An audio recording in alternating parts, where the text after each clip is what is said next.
from all over the world to today's conference of the International Schiller Institute, a beautiful vision of humanity in times of great turbulence. We begin today with a musical selection, the Prelude and Fugue in C-sharp major, Johann Sebastian Bach, BWV 872, played by pianist Dora Jun.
And again, if you've just joined us on the internet, we want to welcome you to today's conference of the International Schiller Institute, A Beautiful Vision for Humanity in Times of Great Turbulence. This is part of a system of conferences that are intended to catalyze a most intense discussion and reevaluation process among the professional citizens of all nations. This is the first of two conferences, actually, the second of which will be held in Berlin in July. Now, we want to begin that reevaluation with a presentation by the economist and statesman, the late Lyndon LaRouche, who was a co-founder of the Schiller Institute.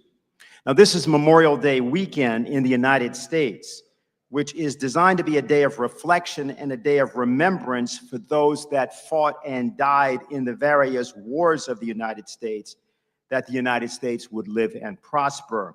But this is also the 250th anniversary of the founding of the United States, and is not, shall we say, even appreciated that began as of April 19th of this year. And in honor of that, we present the following excerpt of a speech given by Lyndon LaRouche, July 3rd, 1982, in New York City. Tomorrow, I believe, is the 4th of July, a date which is not particularly well understood in world history, largely because of the way people in the United States celebrate. But it should be remembered that this nation, despite what it has become, was created for a purpose which is no longer talked about in the classrooms and is generally unknown in the halls of Congress, and you can barely get it in through the cracks in the administration. Civilization was placed again in jeopardy in the period 1527 to 1653. It was placed in jeopardy by events which featured the Peasant War in Germany, which destroyed culture in South Germany, a Habsburg trick. It was destroyed by the sack of Rome, by the Habsburgs, 1527. It was destroyed by a revival of the Inquisition. It was destroyed by the rise again of world conquest of usury, again a Venetian Genoese trick. It was destroyed by a Venetian Habsburg trick called the 30 Years' War, which decimated Central Europe and nearly destroyed the civilization which had been launched by the Golden Renaissance of the 15th century. Now, we had a few people that were functioning then. Some of them were centered about Richelieu, Tremblay, Mazarin, and Colbert in France. Another group, politically allied to it, were the forces which later became associated with John Milton. The Commonwealth Party, the Republican Party of England, which founded on this nation's shores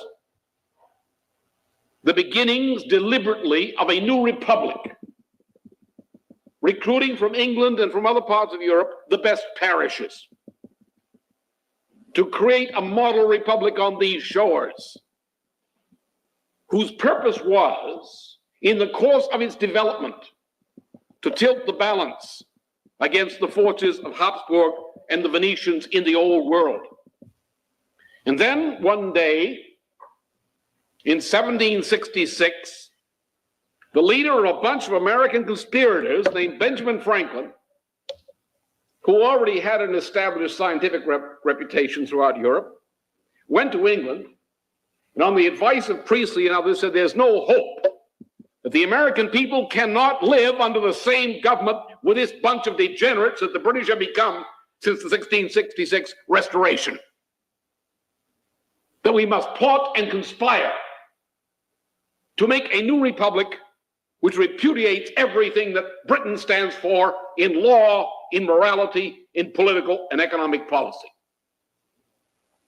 So Franklin, with the support of his Commonwealth Party remnant friends in England, such as Joseph Priestley, and linking in due process with the Republicans of Scotland, as typified at one point in the process by John Paul Jones, and linking with the Republicans in Ireland, as typified at one point by Matthew Carey, he took himself to the continent of Europe, to France, to Germany, to Sweden, and so forth, and in that year organized a conspiracy, a transatlantic conspiracy to create a model republic on these shores. Every force that was viable on the continent of Europe, from Petrograd in Russia, Linnaeus's circles in Sweden, the circles of Göttingen, the heirs of the Campanella in Italy, the political heirs, the heirs of Colbert in France, and the heirs of Gottfried Leibniz throughout Europe, rallied and said, we will create a new republic on American shores. And so that republic was created and formally established on July 4th, 1776. And with French technology, which at that time was the best in the world, with the aid of volunteers from Germany, from France, from Prussia, and elsewhere, and with the creation of a strategic alliance called the League of Armed Neutrality, which was created by the united international force of these republicans, we whipped the British.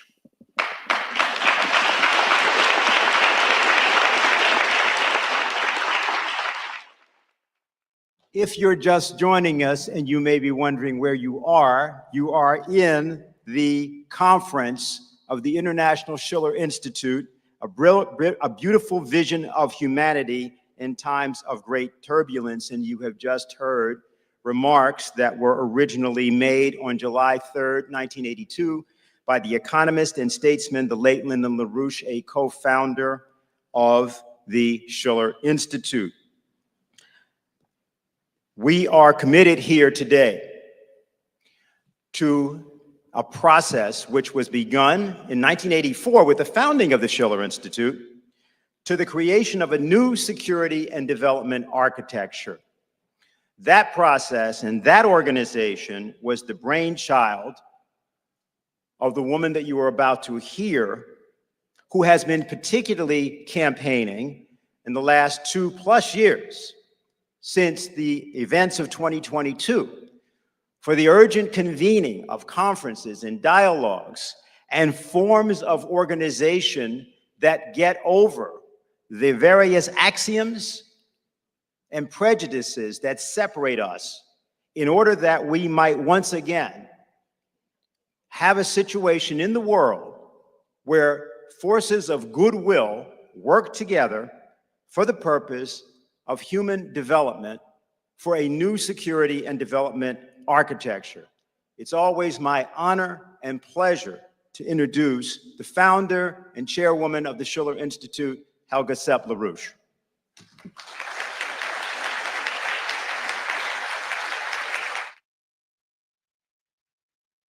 There is no problem human creativity can't solve.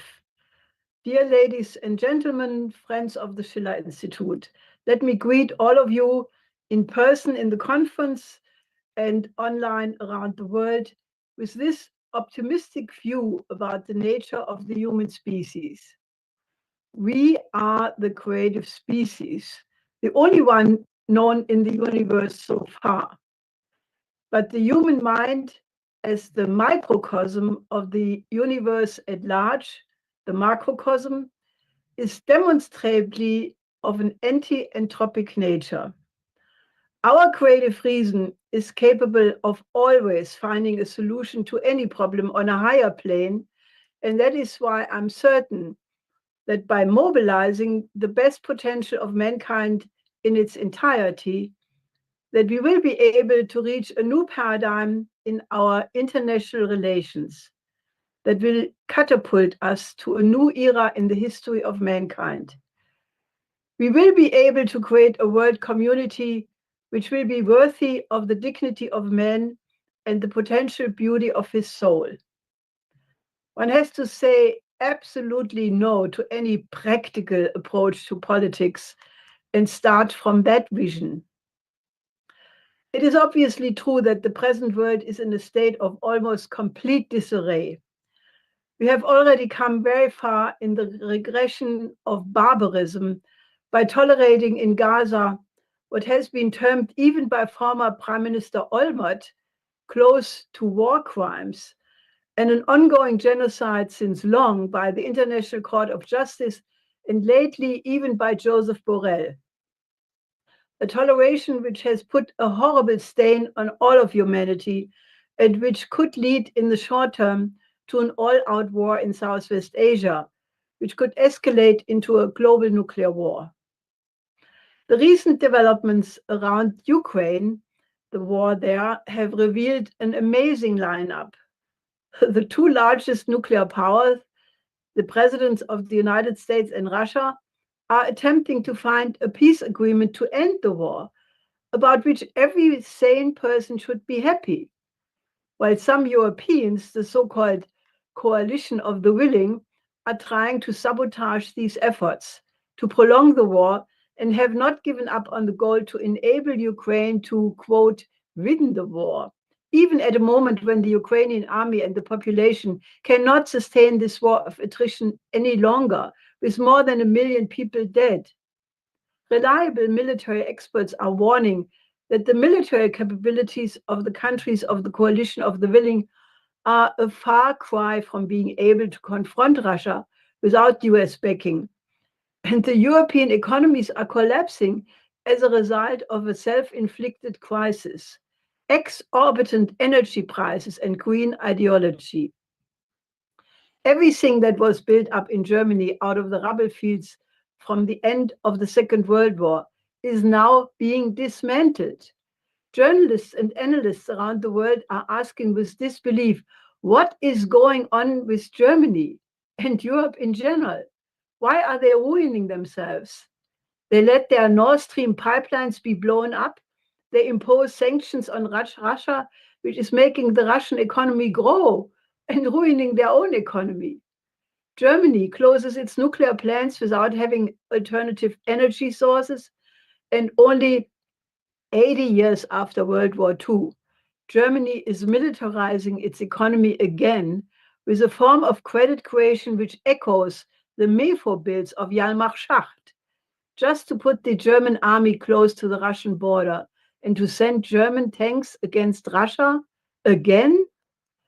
20, 30 years ago, Europe was seen as the best model in the world, with a top ratio of scientific and technological innovation and a resulting competitive economy, a high quality of life, high social standards, safe living conditions. And now, Europe is about to be completely sidelined. They can't repair their infrastructure. The trains are never on time. They let their hidden champions, the middle-level industries, go bankrupt or invest abroad. Their social system is cut to pieces. There is no easy answer because it is a layered, multifaceted problem with many levels of what can be rightly called brainwashing or nudging, as it is called nowadays. One set of layers starts with the geopolitical maneuvers, just as what was rightly termed the historic chance of German unification was sabotaged through the geopolitical maneuvers of the neocons in the Anglosphere, who from the beginning had no intention of making good on the promises given to Gorbachev and the Soviet leadership at the end of the Cold War. Namely, that NATO would not move 1 inch to the east if Germany was allowed to unify and even join NATO. The neocons were exuberant in their triumphalism that they had, quote, won the Cold War, arrogantly ignoring the warnings of Pope John Paul II, who said that the structures of sin existed equally in the East and the West, and that one only had to look at the underdevelopment of the so-called Third World as a result of the continuation of neocolonialism to find the proof that the structures of sin also existed in the West. But they proceeded with the Wolfowitz doctrine, the outline for the unipolar world, and imagined that this would be the end of history, probably the shortest lived 1,000-year fantasy ever. I warned at the time that if the financial powers used the bankruptcy of the Comic-Con to completely superimpose the equally bankrupt neoliberal system in the world, that while they may postpone a collapse, it surely would arrive with a vengeance on a much larger scale than even the collapse of the Soviet Union.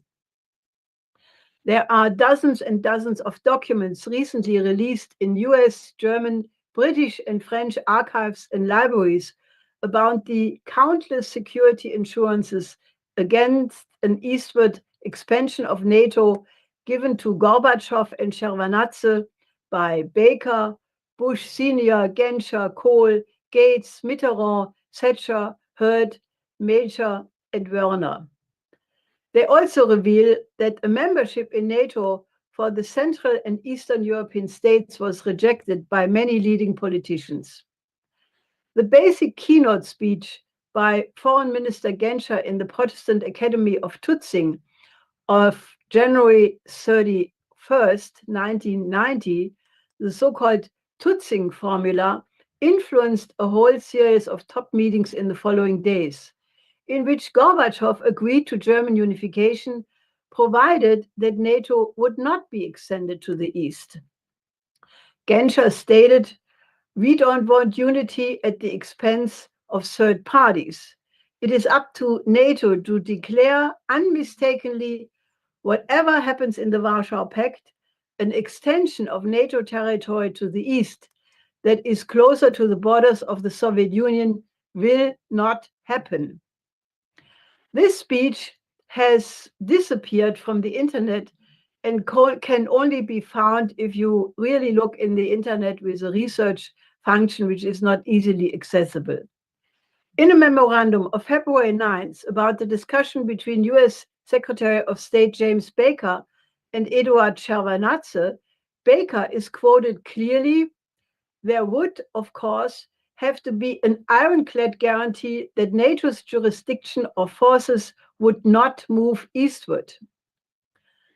The chances to establish a new international peace order, or a common European house, as Gorbachev called it, for which LaRouche had proposed the economic basis, first with the program called the Productive Triangle, Paris, Berlin, Vienna, and then after the disintegration of the Soviet Union, the Eurasian land bridge. These chances were missed. This was the original sin of the post-Cold War order, and George Kennan, more than any other, the father of the containment policy, criticized the eastward expansion of NATO sharply in an interview with the New York Times on February 5th, 1997, calling it a tragic mistake for which there is no reason for whatsoever. If one considers the fact that at the moment, and it was only 45 years after World War II, in which the Soviet Union had lost 27 million citizens in a war against the National Socialists. Please show the video.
This is the introduction of 7-part propaganda films, which were produced by the US Department of War from 1942 to 1945 during World War II. It was originally written for American soldiers to help them understand why the United States was involved in the war, but US President Roosevelt ordered the distribution for public viewing. And I would urge you to watch the entire, without any doubt, shows the appreciation of the United States for the vast superior contribution of the Soviet army in defeating and fighting against the National Socialists. And I think it's necessary to remind people of that, given the revisionist efforts to try to rewrite the history of the Second World War and many things beyond that. Now, the Russians demonstrated, in light of these incredible losses of World War II, an enormous generosity in allowing German unification, and even agreeing that the unified Germany would be part of NATO. In light of all of these promises, the breach in trust was felt all the deeper.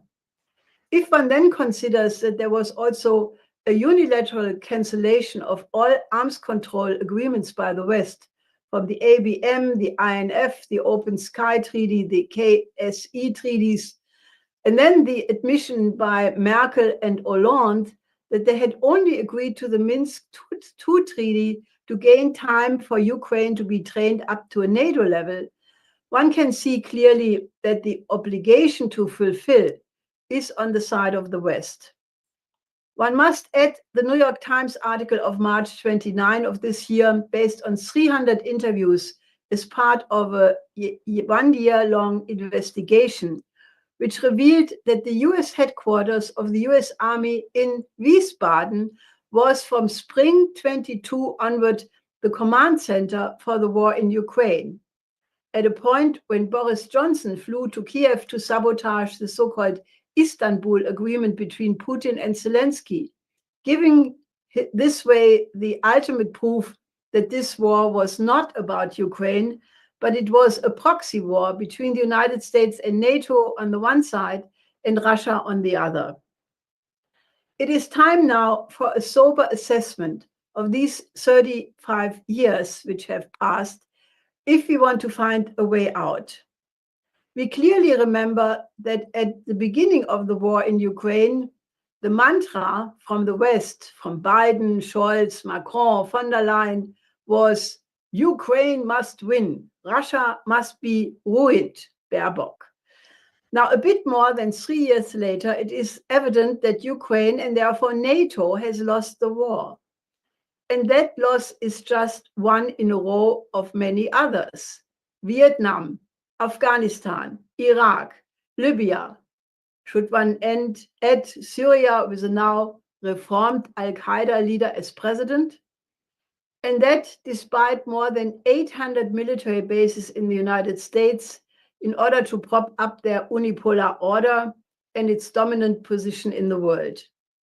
President Trump won the election a second time because he promised to end these wars and not to start new ones. There must be a realization that the model of propping up the unipolar world through a system of over 800 military bases has utterly failed. So why is the European coalition of the willing then sticking to a failed policy? It is obvious that they don't feel that they are in a community of values with the United States as a nation, but with a neoliberal system, actually not the America as a republic, but with an America subverted by the British Empire based on the Anglo-American special relationship. And with Trump having left that relationship, what remains is loyalty to the British Empire. And that system turns out not to be liberal at all. When Vice President J.D. Vance blamed the Europeans at the Munich Security Conference of having a degenerated sense of democracy, and that in the EU, many notions were used that reminded him of the Soviet Union, such as disinformation to discredit alternative opinions, the outcry was deafening. But the case of Romania demonstrates that the EU lets countries vote as often as it is necessary to get the desired result. There are more and more laws in the EU and on national levels that criminalize so-called disinformation, which has led many people to believe that in Europe as well, a deep state is active, which goes after any opinion deviating from the official NATO narrative. The recent case of depriving two German journalists, Thomas Röper and Alina Lipp, who are working in Russia, de facto of their citizenship, has been compared to the Edict of Worms of 1521 and the proscription of Martin Luther, who was equally deprived of all rights of citizenship. Libraries in Germany now categorize books with a marker showing what the philosophical and political outlook of the author is, as if the library users were too stupid to judge it for themselves, indicating to them what is politically correct. And most worrisome of all is the bellicose, Russophobic outlook of the new Chancellor Friedrich Merz and his efforts to completely militarize the German economy, which has already evoked the old fear of German militarism among European neighbors. But there is also a completely different reality of the countries of the global south, who by far are now the global majority of mankind.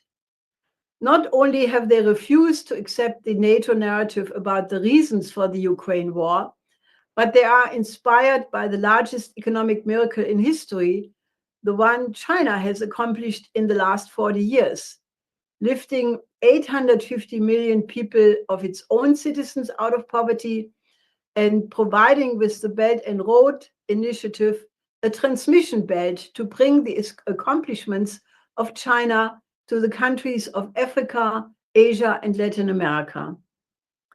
According to the Critical Technology Tracker, the Australian Strategic Policy Institute, SP, China is now leading in 57 of 64 advanced technologies.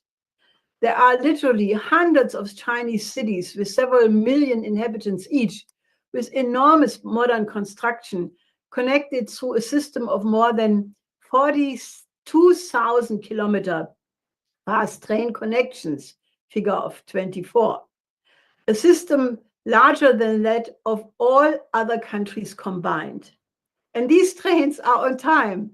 It would require a whole presentation in itself to do justice to the breathtaking success of the Chinese model of economy. If the US and EU declare China to be a systemic rival, the collective West has lost that race already. But rather than studying the reasons for that success of the Chinese economic model, which is based on a continuous injection of innovation into the economy, and which is a Chinese version of the American system of economy developed by Alexander Hamilton, both the US and the EU so far seem determined to engage in a new arms race on land, air, sea, and space. At the very latest, since the historic memorandum between President Xi and Putin on the 4th of February 22, which consolidated a strategic partnership without limitations. This strategic relationship between the strongest economy in the world and the technologically most advanced nuclear superpower, with China catching up fast in that area as well, should have made clear to any strategist of any country that the shift to a multipolar world has been consolidated. Another powerful demonstration of that partnership was the joint participation of Xi and Putin at the military parade in Moscow on May 9th, celebrating the 80th anniversary of National Socialism in Moscow. Please show the two pictures. The world community is now faced with essentially only two choices. Either we continue with geopolitical confrontation, risking a nuclear war, globally in the end, which would end civilization, or we can mobilize the wisdom of the conveners of the Peace of Westphalia, who recognized that after 150 years of religious war in Europe, that there would be no winner, since a continuation of the war would leave everybody dead. In the first case, we could see an unprecedented arms race, including the so-called Golden Dome missile defense system envisioned by President Trump, which is to be ready in 3 years, which is a global, multi-level, multi-domain missile defense system that seeks a significant expansion of outer space-based combat capabilities, including the development and deployment of orbital interception systems. It violates the principle of outer space treaty for the peaceful use of space, yet another arms control treaty which is thrown into the waste paper basket. It will for sure be answered by Russia and China and all other major players. In that geometry, Europe will likewise go into a complete militarization, try to build a European nuclear shield. Germany will try to build up the strongest army in Europe. Enormous physical capabilities will be wasted, while the real economy and the social system get wiped out. Likely, none of these plans will come to fruition, because in the meantime, the completely overextended financial system will blow out, the US debt crisis will detonate, NATO and the EU will disintegrate, all of Europe will experience an explosion of civil unrest. If Germany does not before become a theater of war, in case Merz goes ahead secretly and deploys the Taurus, and soon the new German-British long-range missile with a range of 2,000 kilometers to Ukraine and other countries. Europe will soon be only shown as a fossil of a civilization that did not make it in museums around the world. Either way, there will be no good outcome. We suggest a completely different approach, and this is what this conference is all about.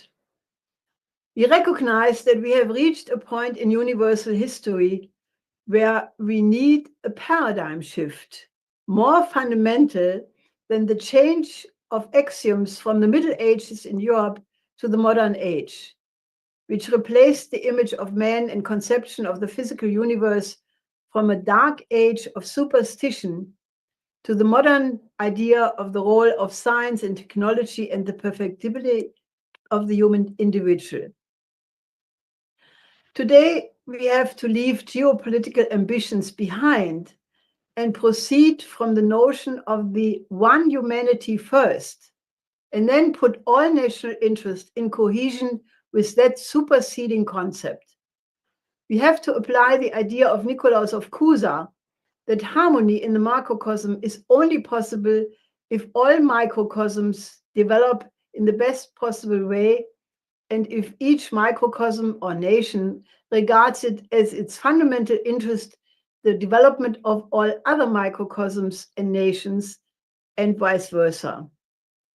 It is no coincidence that the Confucian idea of the harmonious development of all members of a family, a nation, or the community of nations is essentially the same idea as that of Nicolaus of Cusa, which happens to underlie Xi Jinping's concept of the shared future of humanity and his 3 principles: the Global Security Initiative, the Global Development Initiative, and the Global Civilizational Initiative. We have to undo the original sin of the eastward expansion of NATO and replace it with a concept of indivisible security, a system which takes into account the security interest of every single country on the planet. Let us mobilize, therefore, and issue a passionate appeal for the peaceful transformation to a new epoch in human history, where we look at our human species from the vantage point of 100 years from now, when we will have stopped being a bunch of squabbling toddlers kicking each other in the shin bone, when we will be grown up as humanity where thermonuclear fusion energy will be commercially available to all nations. So no more wars over energy resources. Pyrolysis, chemical recycling, biotechnological methods, gasification, plasma arc processes, or in the future, the fusion torch process will give us access to limitless raw materials. So no more wars over the control of them. We will have built infrastructure in nearby space, villages on the moon and cities on Mars, and will have made the improvement in our identity as one human family, which the German-American space pioneer Kraft Ericke foresaw with his extraterrestrial imperative. AI and technologies we have not even asked the right scientific question about will free us from the burden of repetitive labor, giving each child the preconditions for lifelong learning, fulfilling the ideal of Confucius and Wilhelm von Humboldt of a perfectly harmoniously developed character, or as Friedrich Schiller called it, a beautiful soul and a genius. Let us therefore initiate a process of dialogues where we put the idea of a new international security and development on the agenda in the tradition of the Peace of Westphalia, where we agree on the UN Charter as a starting point of international law, and then on principles first as to how approach the particular challenges, problems, and tasks, and then leave it to the well-meaning negotiators to work out all the disputes concretely. We have the plans already to overcome poverty and underdevelopment with the program of the World Land Bridge. We have the OASIS plan to transform Southwest Asia, turning the deserts into lush fields, forests, and orchids. We have the economic blueprints to create 3 billion new productive jobs in Africa, Asia, and Latin America to overcome the migrant crisis through economic development. Let the Americans go back to the beautiful vision of the international project to create a new republic on the American shores, what you saw Lyndon LaRouche speaking about in the short video clip at the beginning. A project, the first of that kind, to establish a republic devoted to the common good, not only of the present, but of all future generations, as it is stated in the preamble of the Constitution. A republic which was the absolute countermodel to all forms of oligarchy, imperialism, and tyranny, and which fought the first anti-colonial war against the British Empire to accomplish that. Let America turn to the foreign policy approach of John Quincy Adams from 1821 and turn America into a champion of liberty again and not engage in foreign wars to promote democracy abroad. John Quincy Adams said, "America does not go abroad in search of monsters to destroy. She is the well-wisher to the freedom and independence of all. She is the champion and vindicator only of her own." Let the Europeans renounce all forms of neocolonialism and arrogance that treats the rest of the world as a jungle. Let us revive the lofty outlook of the great Renaissances and classical periods in which the noble character of man was celebrated in philosophy, poetry, painting, sculpture, and musical compositions, which enriched universal history forever. Let's replace geopolitical confrontation with cooperation, especially with the countries of the global majority, and all problems can be solved easily. We must immediately take very concrete steps in the UN General Assembly, the BRICS, or any other suitable forum to put the new international security and development architecture on the table and agree to projects which coincide with the common aims of mankind. All we need to accomplish that is to become truly human ourselves and call forth an almost tender love for humanity.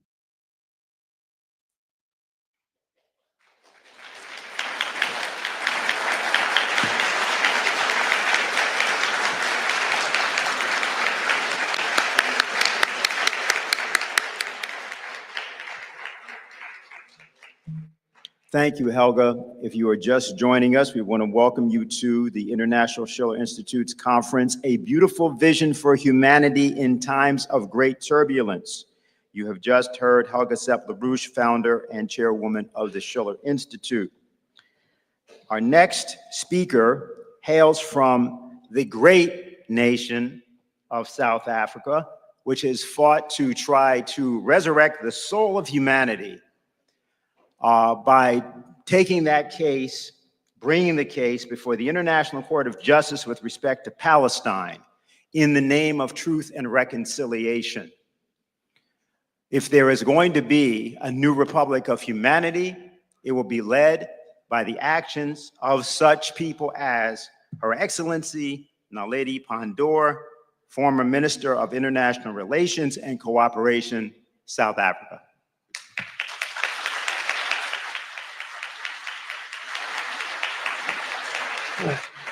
Thank you very much, Dr. Speed, and thank you to Dr. Helga Zepp-LaRouche for that excellent exposition. Well, we're all living in a very difficult, toxic geopolitical environment. And what is of great concern is that it is negatively affecting all areas of human advancement, advances we have achieved since the early years of industrialization, from positive migration to the protection of human rights, protection of academic freedom, protection of the right to free expression, protection for legitimate redress of inequality, and protection and respect for constitutional law. All of these elements of progressive development face threats today. Included in this global decline is a significant growth in right-wing populism, chauvinistic nationalism, and a growing belief that I'm not my sister's keeper, I am her enemy, or even worse, I am her boss. These reversals threaten our 4 decades of broadly peaceful coexistence and require all progressive organizations to work together on a well-constructed strategy to restore multipolarity and a focus on our real global challenges, which are poverty, underdevelopment, oppression, insecurity, climate degradation, and the growing arms race that threatens world peace. Efforts to create multilateral organizations that will promote positive values and principles need to intensify, as we have not yet had a result of effective counterweights to the impact of an influential, dominant United States America view of the world, a view that might is right and might is all that matters. The recent emergence of BRICS, the growing economic progress of member states of the ASEAN Association, the role of the Islamic Organizations Conference and of the African Union all need to be harnessed and directed toward framing a plan and strategy that will assert multilateralism and development as key global objectives, and that will openly act to secure freedom for Palestine, security for Israel, peace for Ukraine, peace for Russia, and development for Africa, and efforts that will end the external malign activities that we see in resource-rich African countries. I call for this united collaboration because I am aware that there are many efforts globally to counter the negative developments that are part of the toxic global environment. However, due to the dissipated nature of the efforts at resistance and response, we are not achieving the outcomes we desire. It is tragic that we've allowed over 18 months of slaughter of the people of Palestine, and that as we watch today, thousands face starvation, and we may very well have, in a few years, some of our organizations mopping up the skeletons of Palestinians who starved due to our inability to act cohesively and decisively.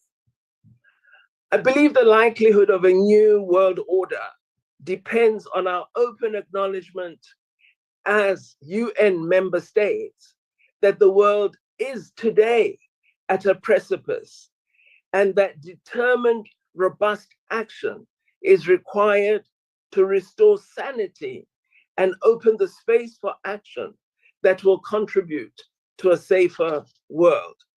This action for a new global order appears increasingly impossible, given the significant global leader role the world has attached to the United States of America. In a sense, the king we have crowned is the one causing the problematique we face today, and we need to act to reverse that. Meetings such as this one and many other conferences should be more steadfast and focused on setting out the value of positive global principles such as integrity, cooperation, democracy, equity, freedom, and inclusion. Ordinary citizens must be alerted to the danger of losing individual civil liberties and of the destruction of institutions that promote and support democracy, such as our judiciaries as well as our legislatures. These are being rendered impotent by the actions we see from leaders today. The Schiller Institute, such as the development of the Oasis Plan or the African Union's Agenda 2063, and of course, the open recent approach by the Schiller Institute and many others to His Eminence Pope Leo XIV, provide important foundations for a values-led and principles-led global initiative.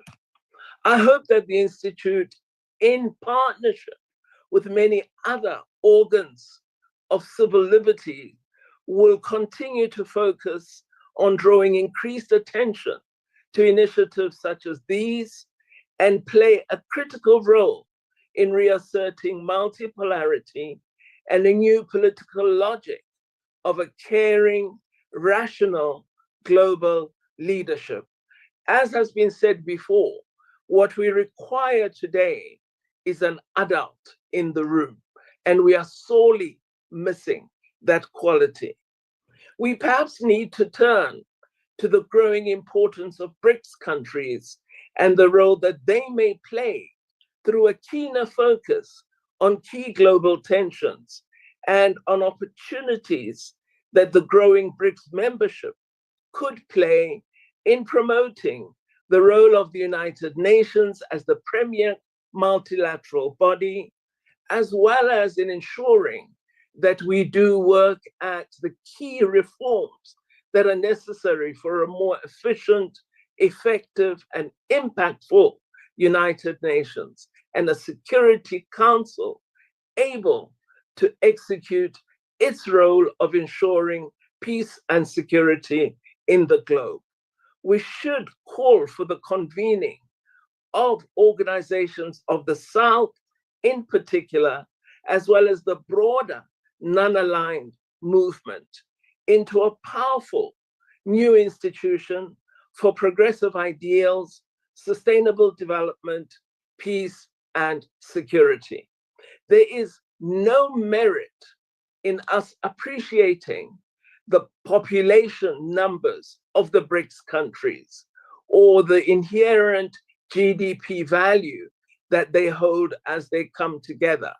What we need to see is a political BRICS that begins to play a role in effectively changing the world order and in ensuring that we do focus on humanity and on addressing the key challenges confronted by humanity today. We need world leaders to stand up. We need world leaders who are genuine when they commit resources to addressing climate change.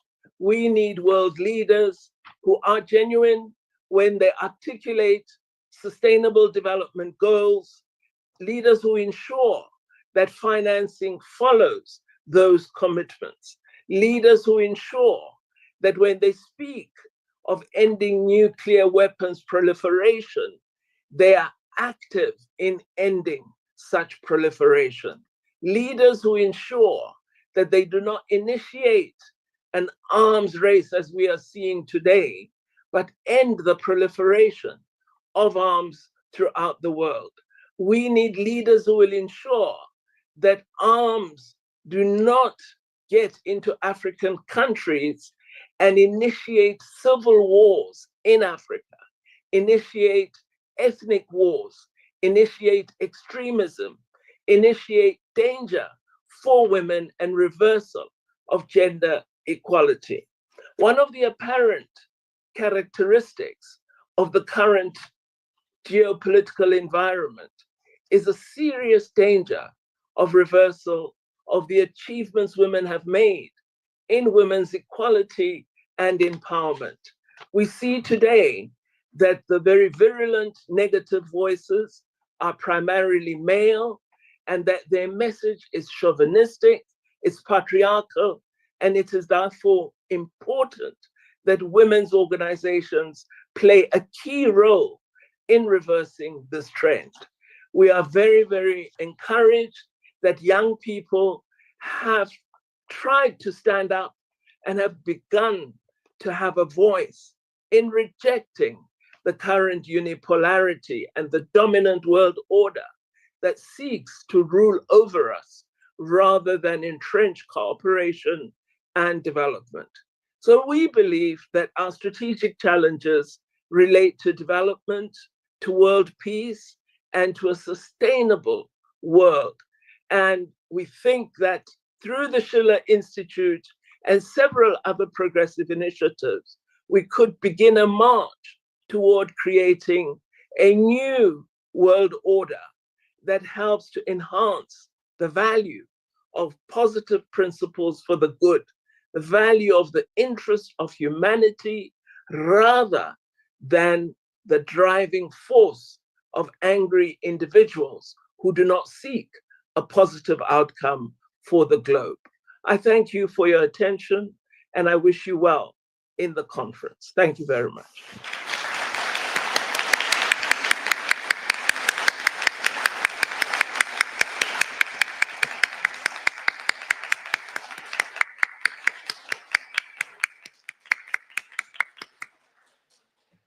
That was Her Excellency Naledi Pandor of South Africa, former Minister of International Relations and Cooperation. Our next speaker is Professor Zhang Weiwei of China, Professor of International Relations at Fudan University.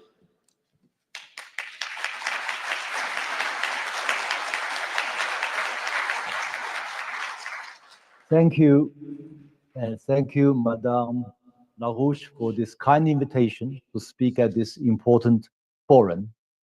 And hello, everyone. Greetings from Shanghai and from China. And I will first make a general observation on the shifting global order. And then I will try to briefly present three what I call case studies to illustrate some positive things from Asia, from China, to reshape the global order.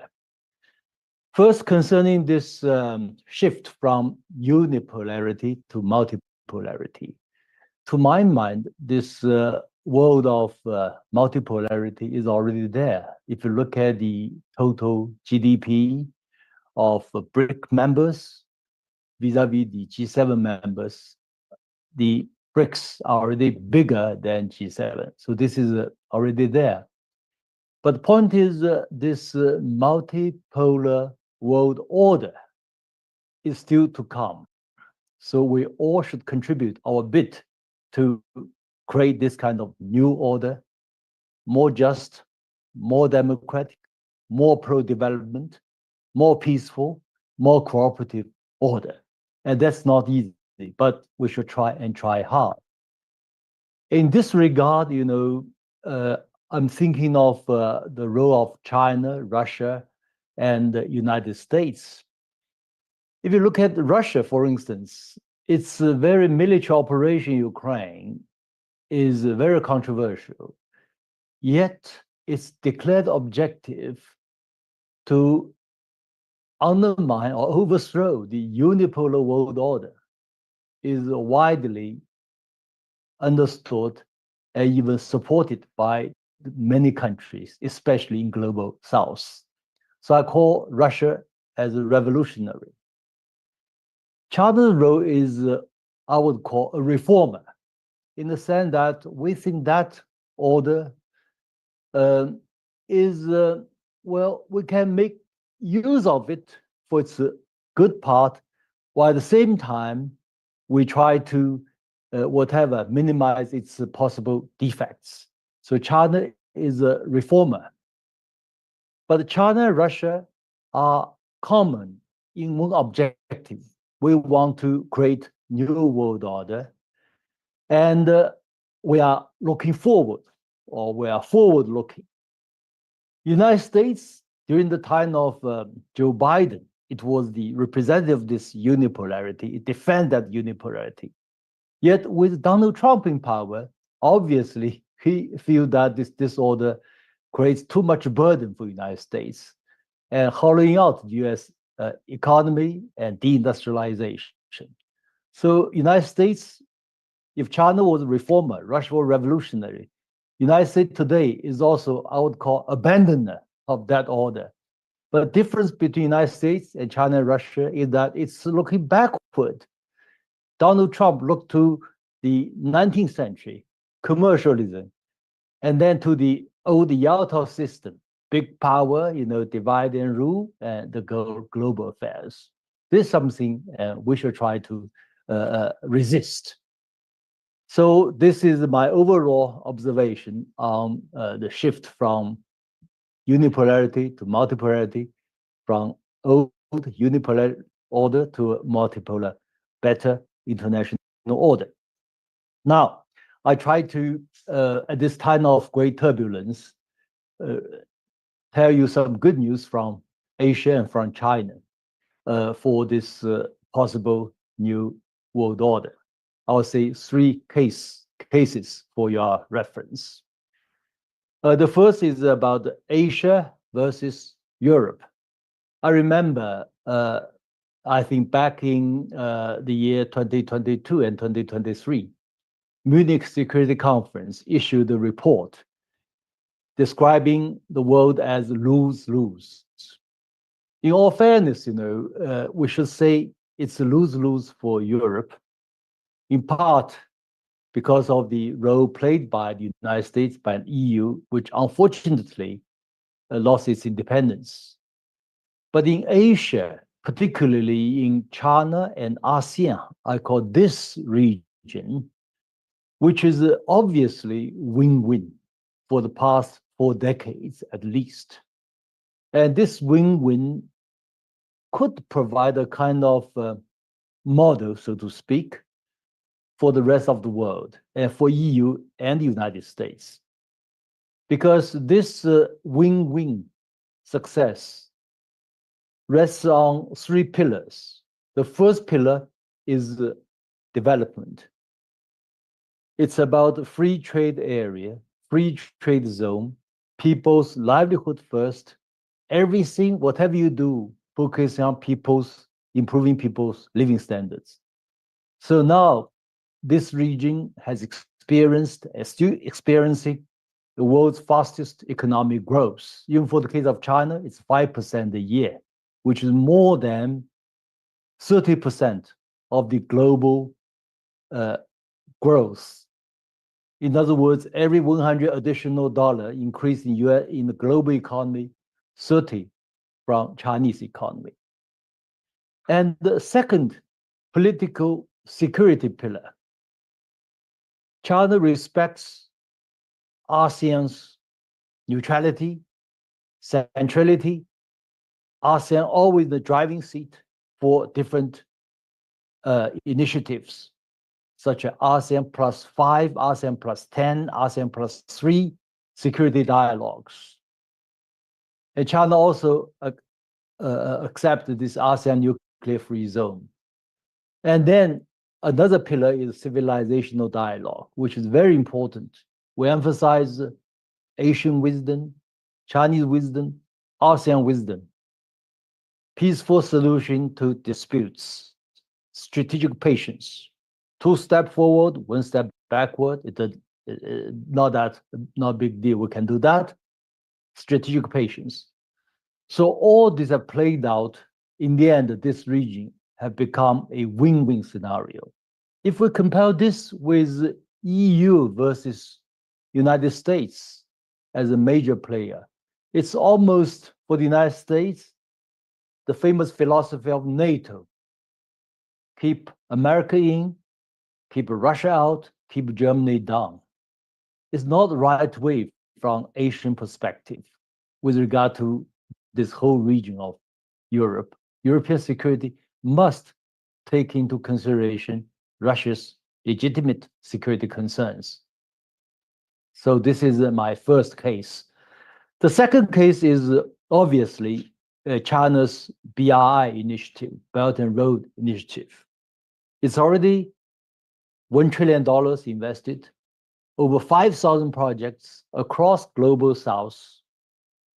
And that shows both hard power and soft power from the Global South, notably from China. For the hard power, China provides total solution for infrastructure and for many projects in Global South. For instance, we create really from zero to complete petrochemical industry for quite a few countries like Sudan, Southern Sudan, Kazakhstan, etc. within 3 years, from oil drilling, refinery to petrochemical industries. So with this kind of manufacturing capacity, industrial capacity, will help these Global South countries through BRI initiative.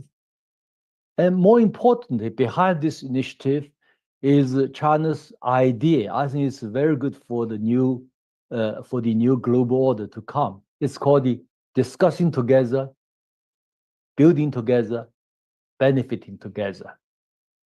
In other words, a country or a company is out of its own initiative to join BRI. No one compel you or force you to join this initiative. In other words, this is a win-win-win for all the parties concerned. So that's my second case. The third case is more exciting, perhaps for many countries in the West. It's about China's Green Deal. The good news is by now, China has successfully achieved and completed, or in other words, Green Deal, as we know, it's a lot of fanfare, especially with EU, with the Western countries, yet not much achieved. But in China, it's done. Today, China's green energy costs less than traditional energy. And also, the greenhouse emission, for the first time, for a large country as large as China, has gone down. It's really a miracle. Greenhouse emissions have gone down. Don't forget that China is the largest manufacturing power in the world, 25% of global manufacturing, up to 30% very soon. Yet, despite this increased productivity in industry, in other manufacturing sectors, yet China's greenhouse emissions have gone down, in part or mainly due to the rise of renewable energies, solar power, wind power, and other powers. China now the largest producer of EVs, solar panels, and renewable energies. And another concrete, very important example, because Madame LaRouche mentioned this again and again, this very great idea of Oasis Plan. I think it's already raised back in 1970s. Now, a good project has been successfully more or less done. It's called the Taklamakan Desert Project. This desert is in China's Xinjiang Autonomous Region. It's huge. It's as large as almost as Germany, the size of Germany. It's the size of 3 South Koreas. Yet it has been encircled with a green belt. So the sandstorms no longer move outside this green belt. And within this green belt, China has built a lot of what's called the reforestation and other projects or ecological restoration projects. For instance, I can give you some examples. China has built millions, at least 1.2 or 1.3 million solar panels installed in this region. It's called the photovoltaic farms, making use of this sunshine and everything to produce electricity. And also, with this kind of solar panel farms, what you have is in the shaded area, you can grow drought-resistant vegetations. So this is very important. So this green economy is already there. Desert into farmland, desert into green energy production centers are obvious there. And also water management system, all kinds of ways to save water and to create vegetation species, make use of them with less water. So this is very, very positive. And if you look at the crisis in West Africa, in Middle East, a lot of these crises have to do with, you may call water shortage and desertification, etc. But now with solar power, the desalination can be, which cause a lot of power, which calls for a lot of power and generation. But now with solar panels, with this renewable energy, we can do that. We have the technologies, we have the technical know-how. So I think if we can, achieve peace and development in that region, West Africa and Middle East, which I know very, very difficult.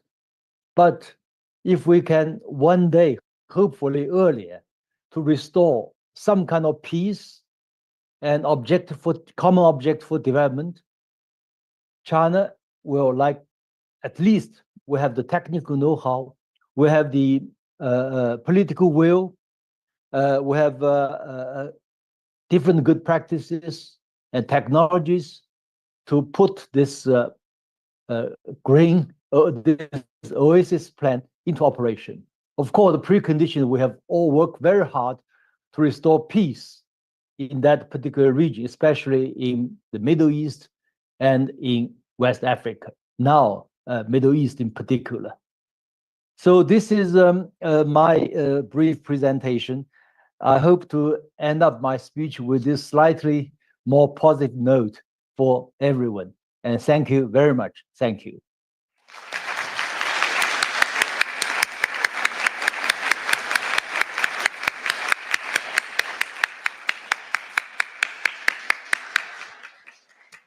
Thank you, Professor Zhang Weiwei. Our next presenter, we're altering the program slightly, is His Excellency Donald Ramotar, former president of Guyana.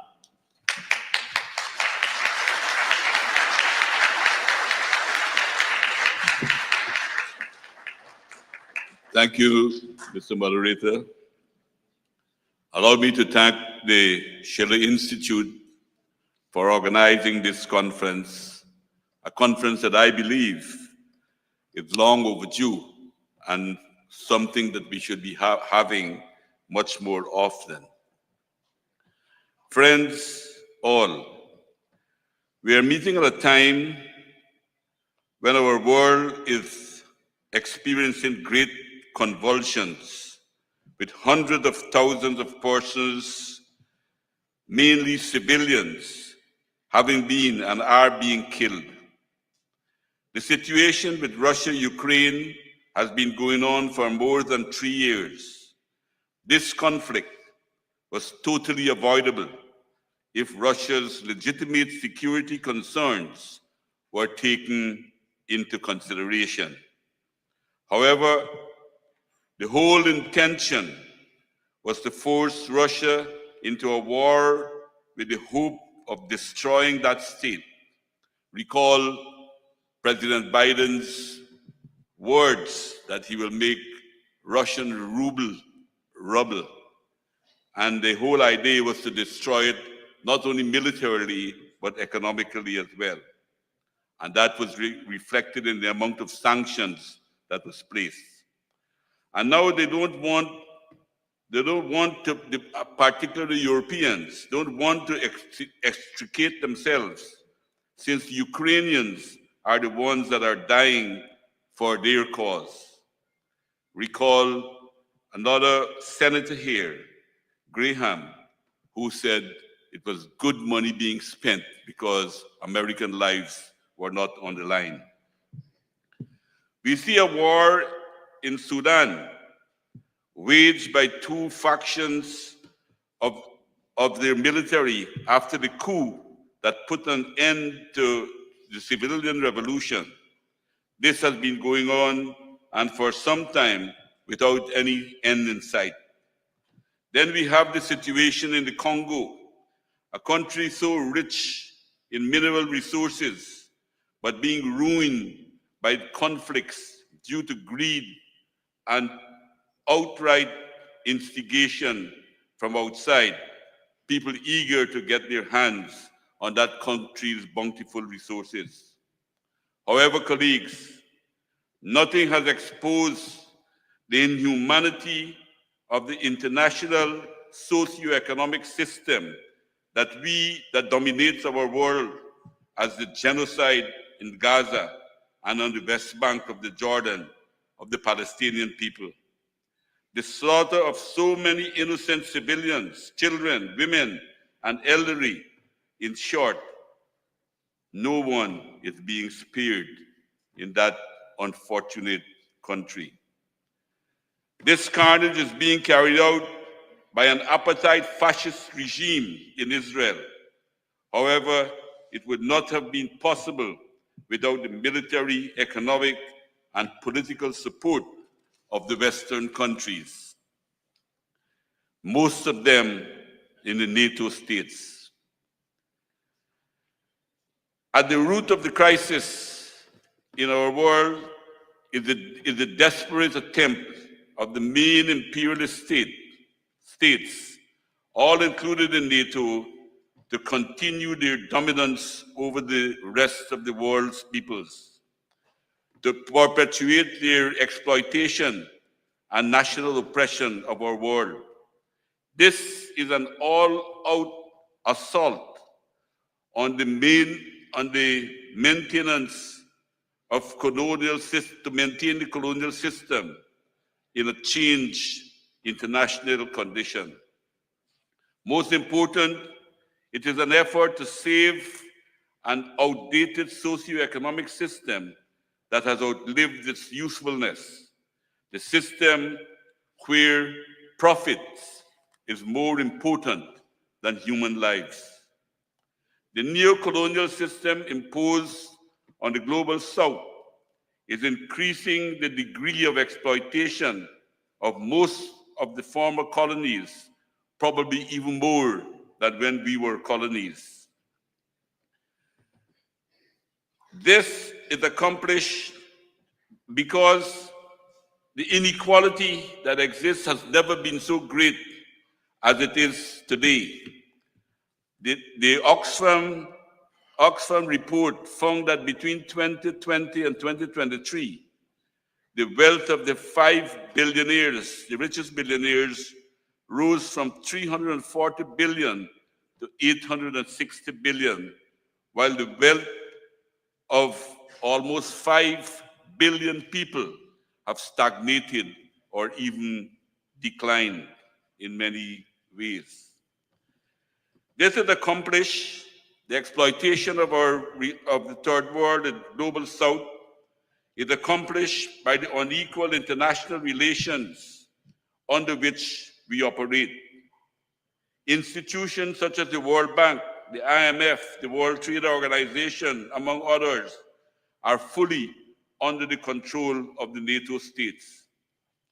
Even the United Nations is made impotent, as we have seen in its stance in relation to Russia, Ukraine, where they recognize Kosovo, but they don't recognize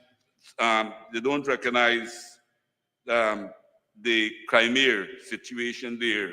Although the Crimea, what happened in the Crimea was far more democratic than what happened in Kosovo. But it is the undermining of these institutions and nations made, and what is also happening in the Middle East. We see how impotent they are. Even the UN are not recognizing many of the problems that are occurring there. Just as in the colonial past, the global south is a net provider of resources, financial and raw materials to the global north. The system keeps our countries in perpetual debt and in poverty.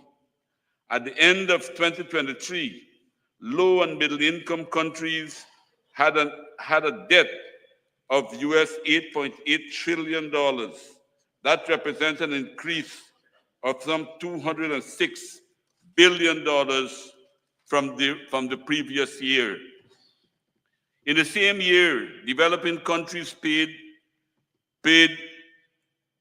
a whooping $1.4 trillion to service those debts. Interest rates are used as a vehicle to pump financial resources out of the third world. Of the amount of the $1.4 trillion paid to service the debt in 2023, $406 billion of that was interest. Transnational corporations that goes into the third world go with the full political power and backing of the host countries.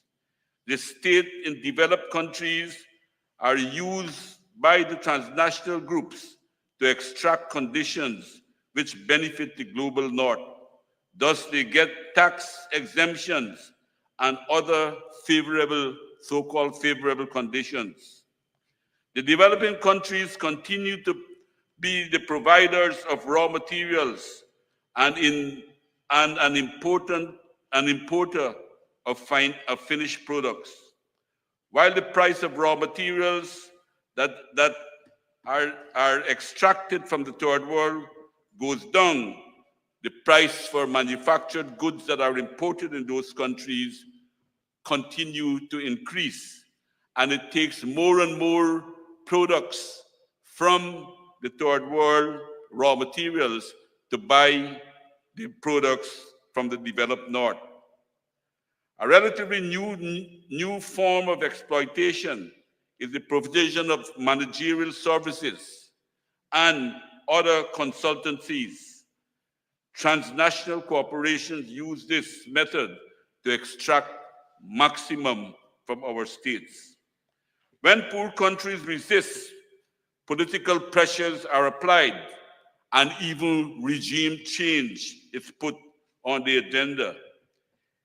History has shown that imperialism is never reluctant to use military force to achieve their political, economic objectives in the third world.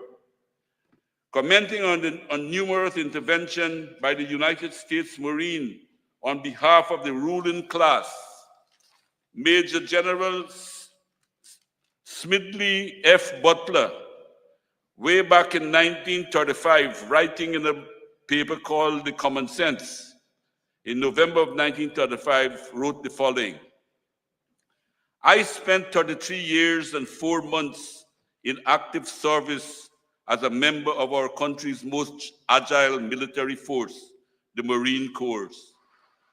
I served in all the commissioned ranks from a second lieutenant to a major general.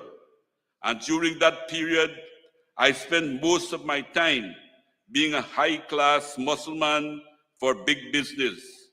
In short, I was a racketeer for capitalism. Thus, I helped to make Mexico and especially Tampico safe for American oil interests in 1914.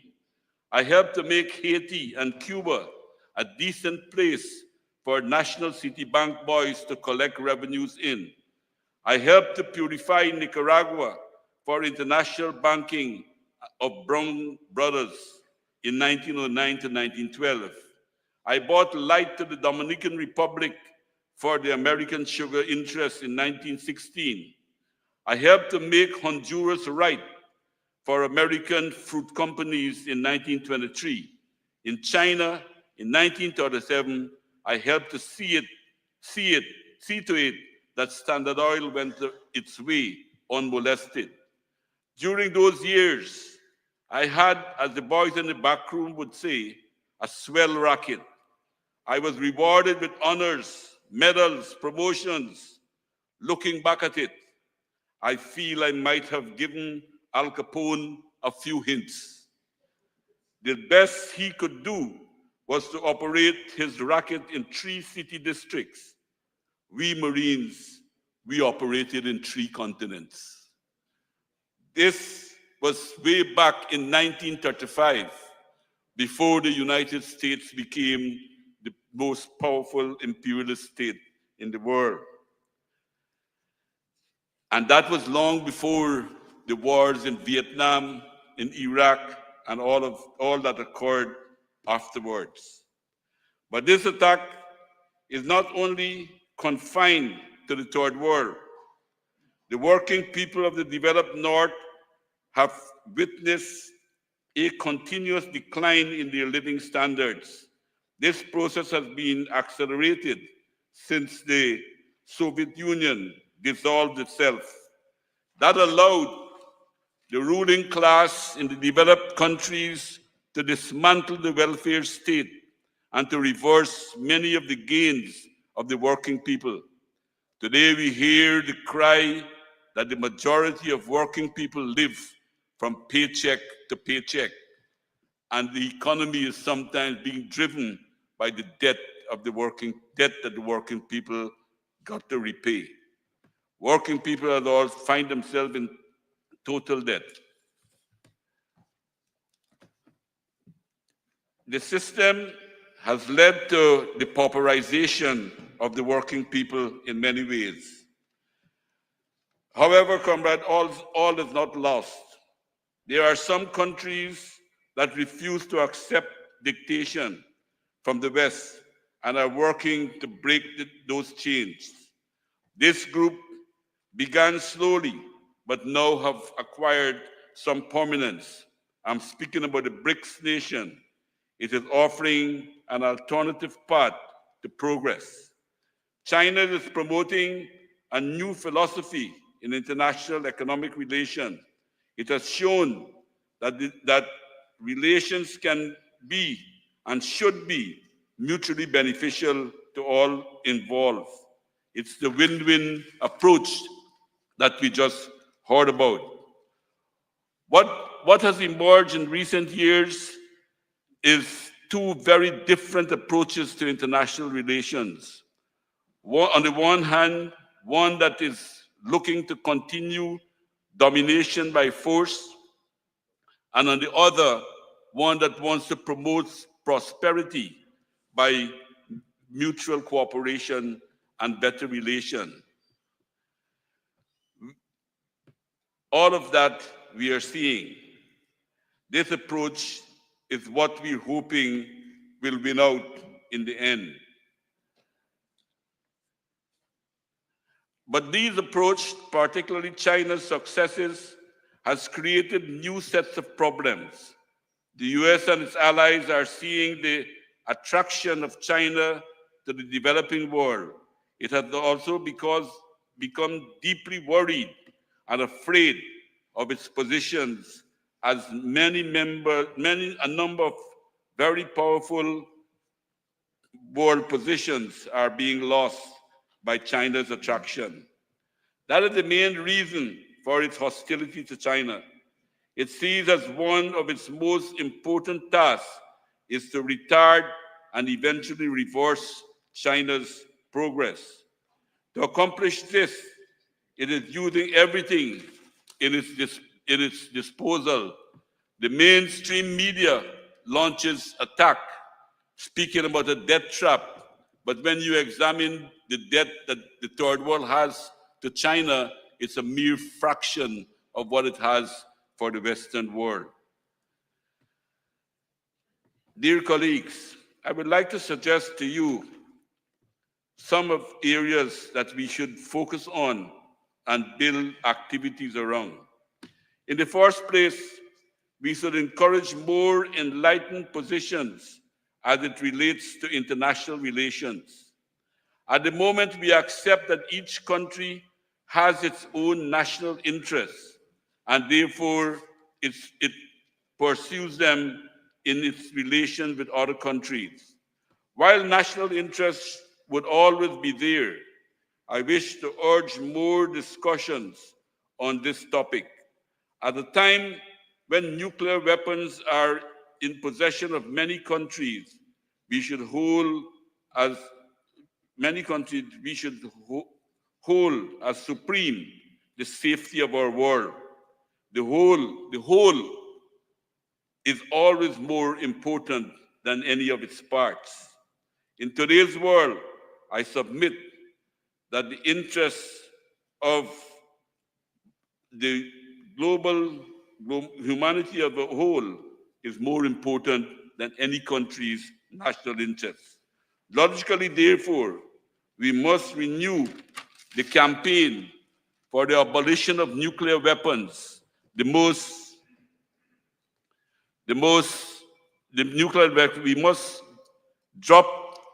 continue that campaign as a first step towards disarmament.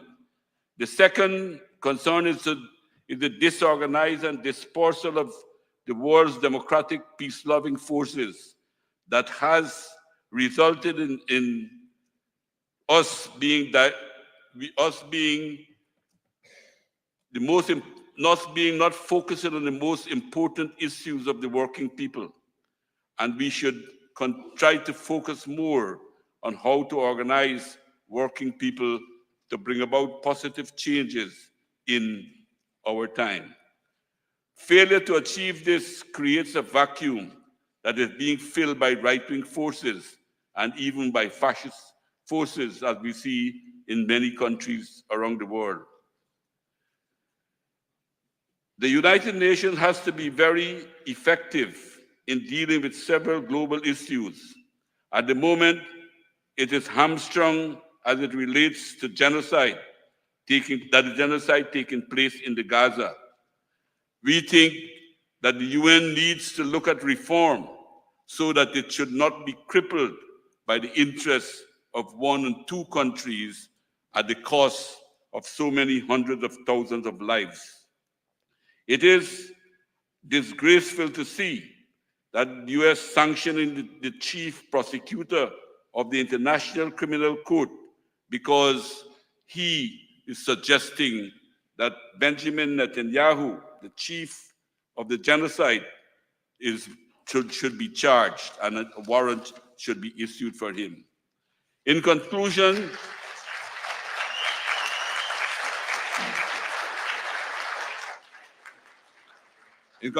let me say that we are not only living in dangerous times, but in a time pregnant with possibilities for real change to uplift humanity.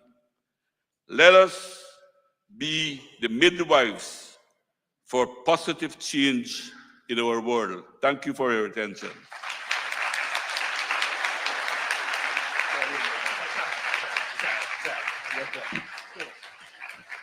It is what it is.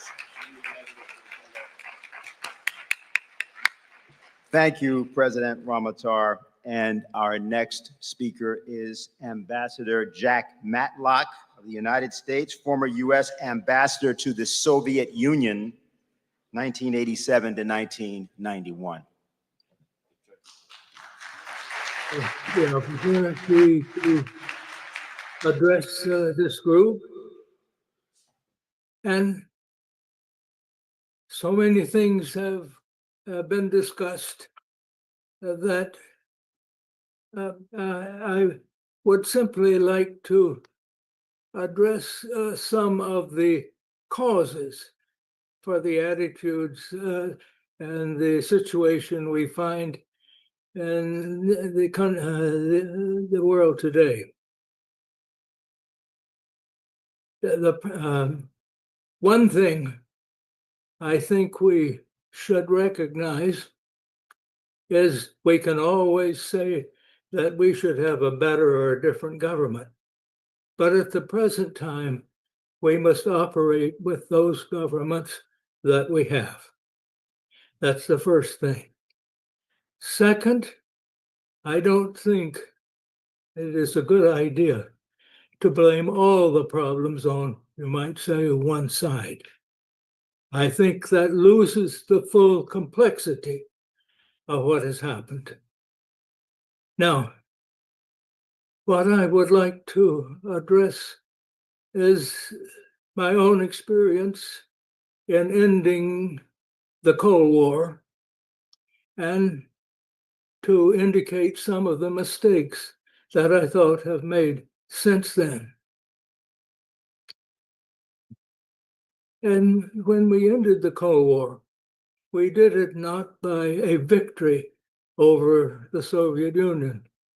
We ended by negotiation.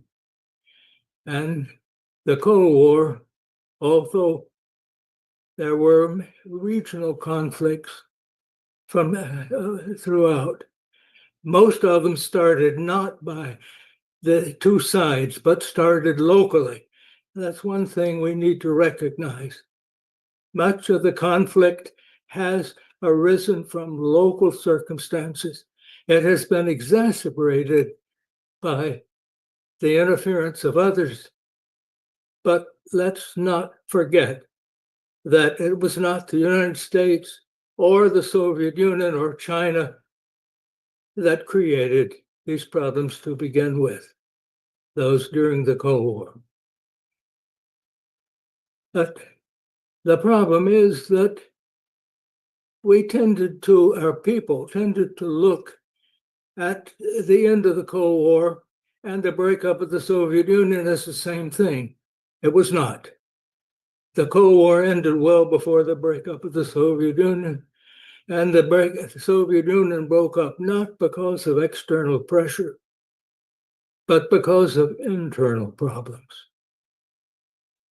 Now, I think that when NATO was formed, it was formed in order to protect Europe from what was considered to be the possibility of military interference from the Soviet Union dominated Eastern Europe.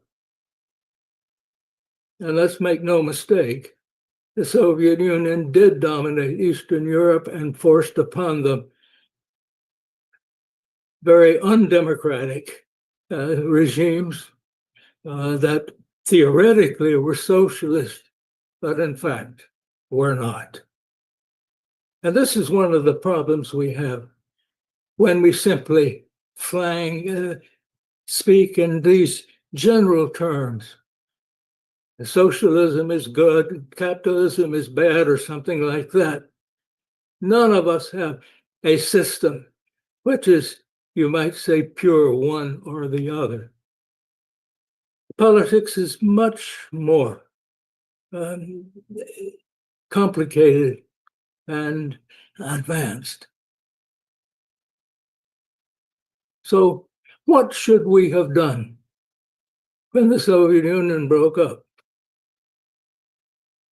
It seems to me that the Cold War was basically, although it was thought throughout the world because at that time, the Soviet Union and China were both communist countries, although they tended to split on a number of issues, even to the point of military conquest.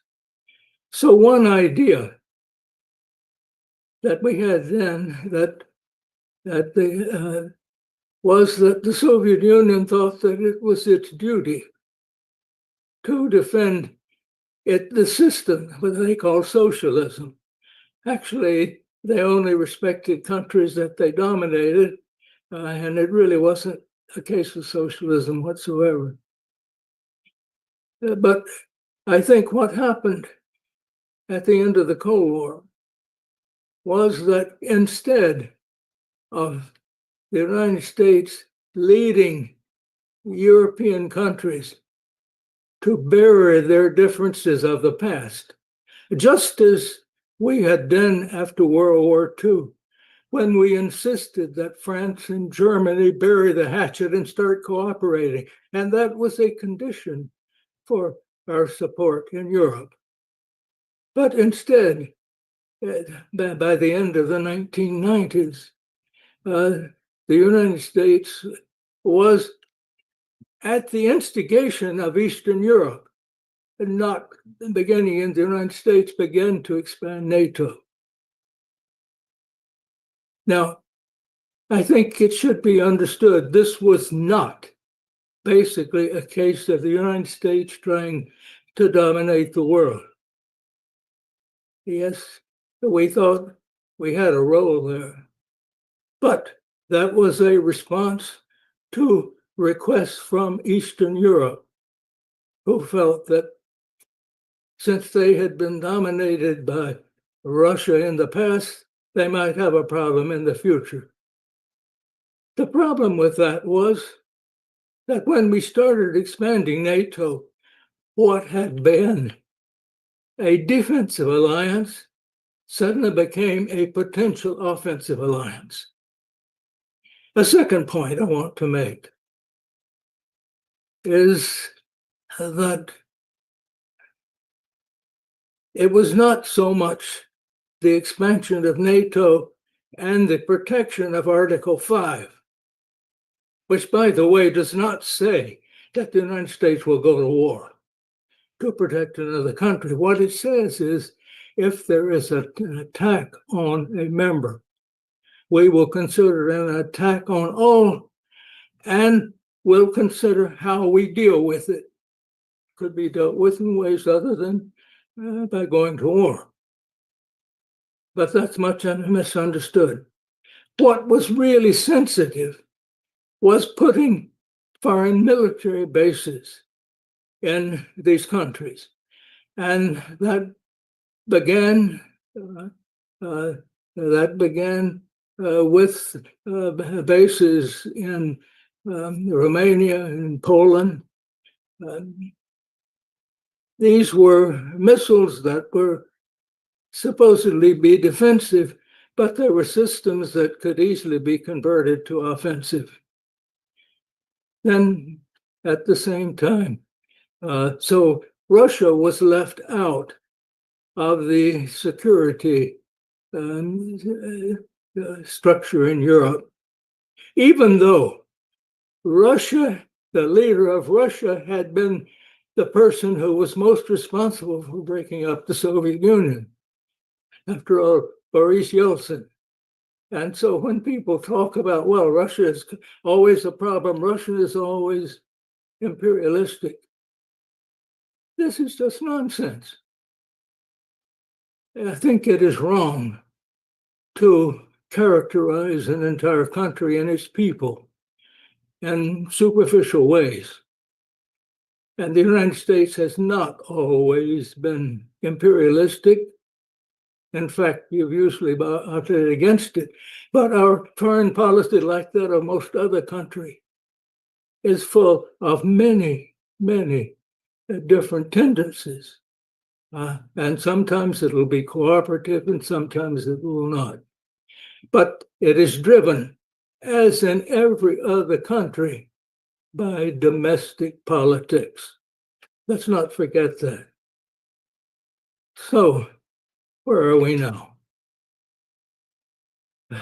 We are, as every other speaker has mentioned, in a very, very difficult position. And it is one in which the United States is going through, I'd say, its greatest constitutional crisis since its Civil War in the 19th century. And we are largely preoccupied with our own domestic problems today. We have a president who I believe is determined to see that we don't interfere militarily in the world as much as we used to. He's using often very crude methods to bring that about, and we still don't know what the difference is going to be. But in my own experience is that international relations can take sudden turns. And I do think that we need to, each of us, think about the problems within our own countries and what brings these things about. I do believe that the United States probably is going to gradually use less military force. But at the same time, I think that we have a president who clearly is much more, might say, authoritarian in his techniques. We still do not know what our Supreme Court and our political system is going to do in that regard. But let me finally say this about two things. I think that the genocide in Gaza is one of the great moral defects of our generation, and the failure of my own government and that of most West European countries, I think, is a great moral failure. And second, let me say that the war in Uzbekistan is a tragedy. It is a tragedy for Ukraine. It is a tragedy for Russia. It is a tragedy for Europe. And it did not have to happen. I don't think that Russia has served its own interest in going to war. But certainly, my government and the West European governments had warning not to move NATO and its bases and to the border, and particularly not to Ukraine and Georgia. And yet, after the Budapest agreements, when supposedly the war was to stop in the Donbass, all NATO countries began actually to put arms surreptitiously to support Ukraine in its effort to free the Donbass, which had rebelled because the Ukrainian government had taken away the rights of Russian-speaking citizens. And that's an area that's predominantly Russian-speaking. Now, let us hope that that war will end soon. But it can only end, and you can only have stability if the situation that ends the war brings about a certain amount of stability. And that cannot be brought about by restoring the borders of Ukraine that were created by Adolf Hitler and Joseph Stalin. Let us not forget that the Western Ukraine which is the seat of much of the anti-Russian feeling, and which has split the country. You will not have stability in that area of Europe until you have a Ukrainian government willing to live in peace with Russia and without foreign bases that could threaten it. And one that either gives its Russian citizens full citizenship or lets them become part of Russia. That's there. Now, as I look at these various problems, it seems to me that many of the current policies are going by, you might say, by the West, are going to fail. And I believe that, for example, this attempt to somehow keep China from growing, of course, is going to fail. And when we start prohibiting the export of certain technology, well, they'll develop their own. We're going to see that. So I think that some of these policies that we have followed are very quickly going to correct themselves. So let me just conclude by saying that, yes, we are in a very dangerous stage, but let us hope that changes will come. They probably will not come about that suddenly, but so many of the policies today are not really going to work in the long run. So let's try to keep clear heads and stop simply blaming one side or the other for everything. We all need to think about. China would be much stronger if it had allowed a certain autonomy to Hong Kong. It also would have made a peaceful unification of Taiwan easier without the thought of military, which a military attempt to take Taiwan is going to be a huge. China may succeed, but at what cost? So why do all of our sides keep thinking about you can solve these problems with military force? You can't. Let me end with that.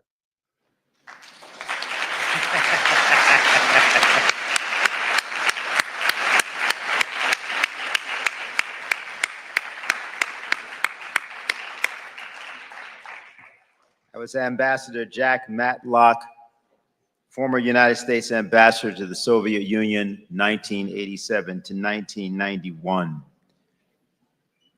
Great clarity and precision.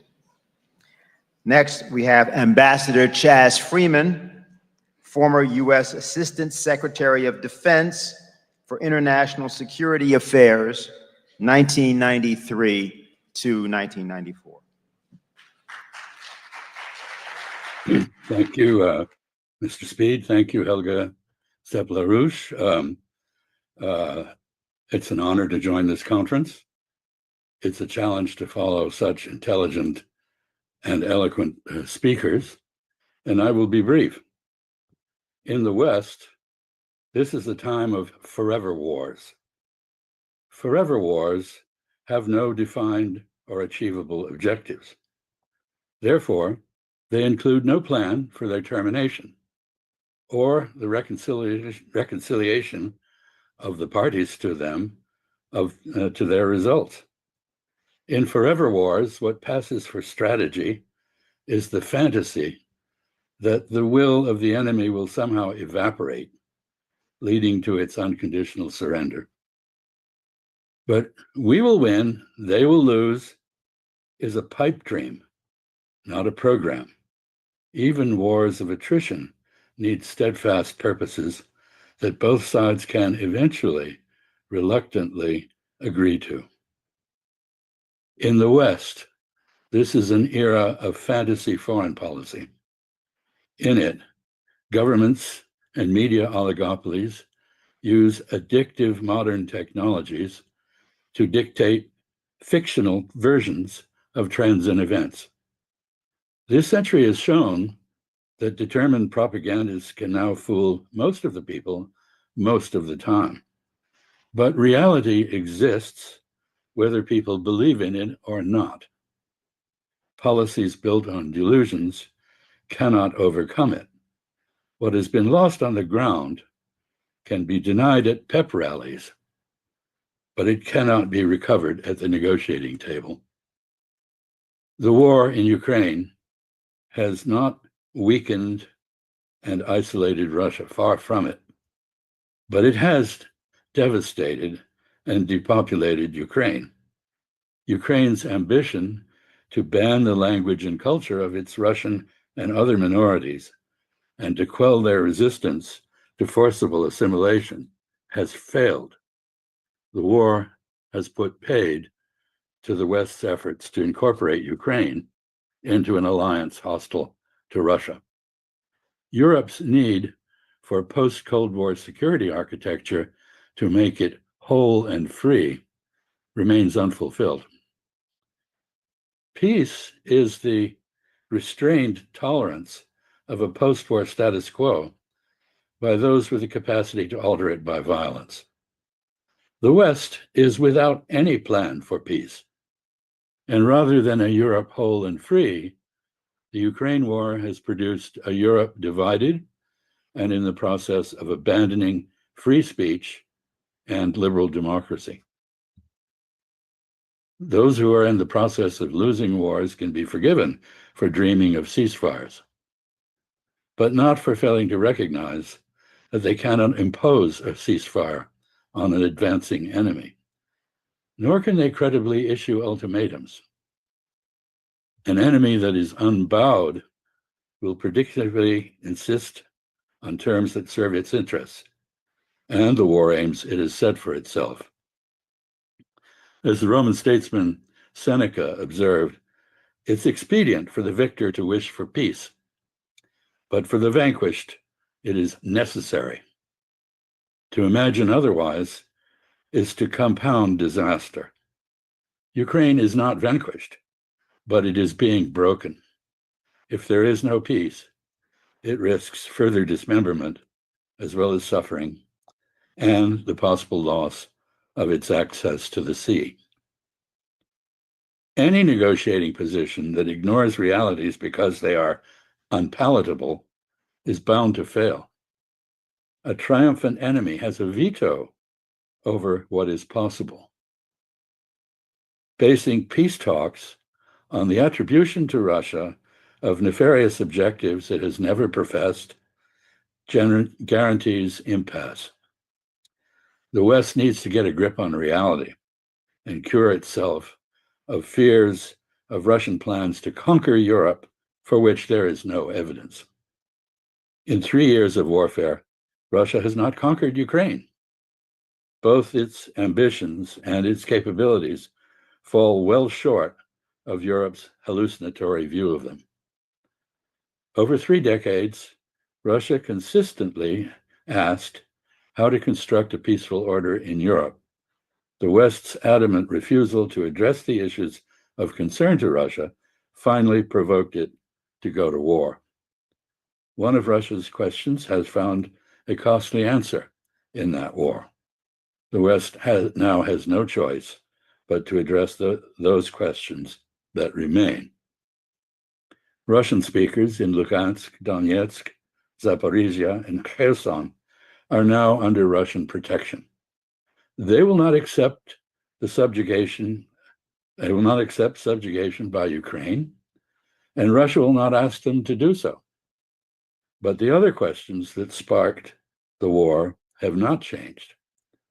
Can Ukraine enjoy security by returning to the neutrality it proclaimed at its independence? If so, with what assurances and under what guarantees? From whom?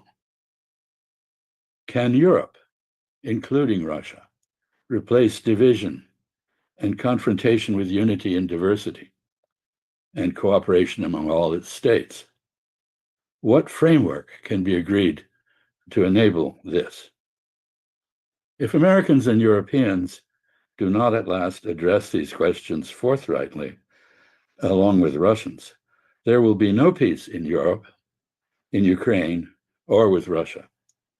A peace can yet arise from the ashes of war in Europe if Europeans pursue it with the realism and empathy that are the foundation of all sound statecraft. Let us hope they do so. Thank you.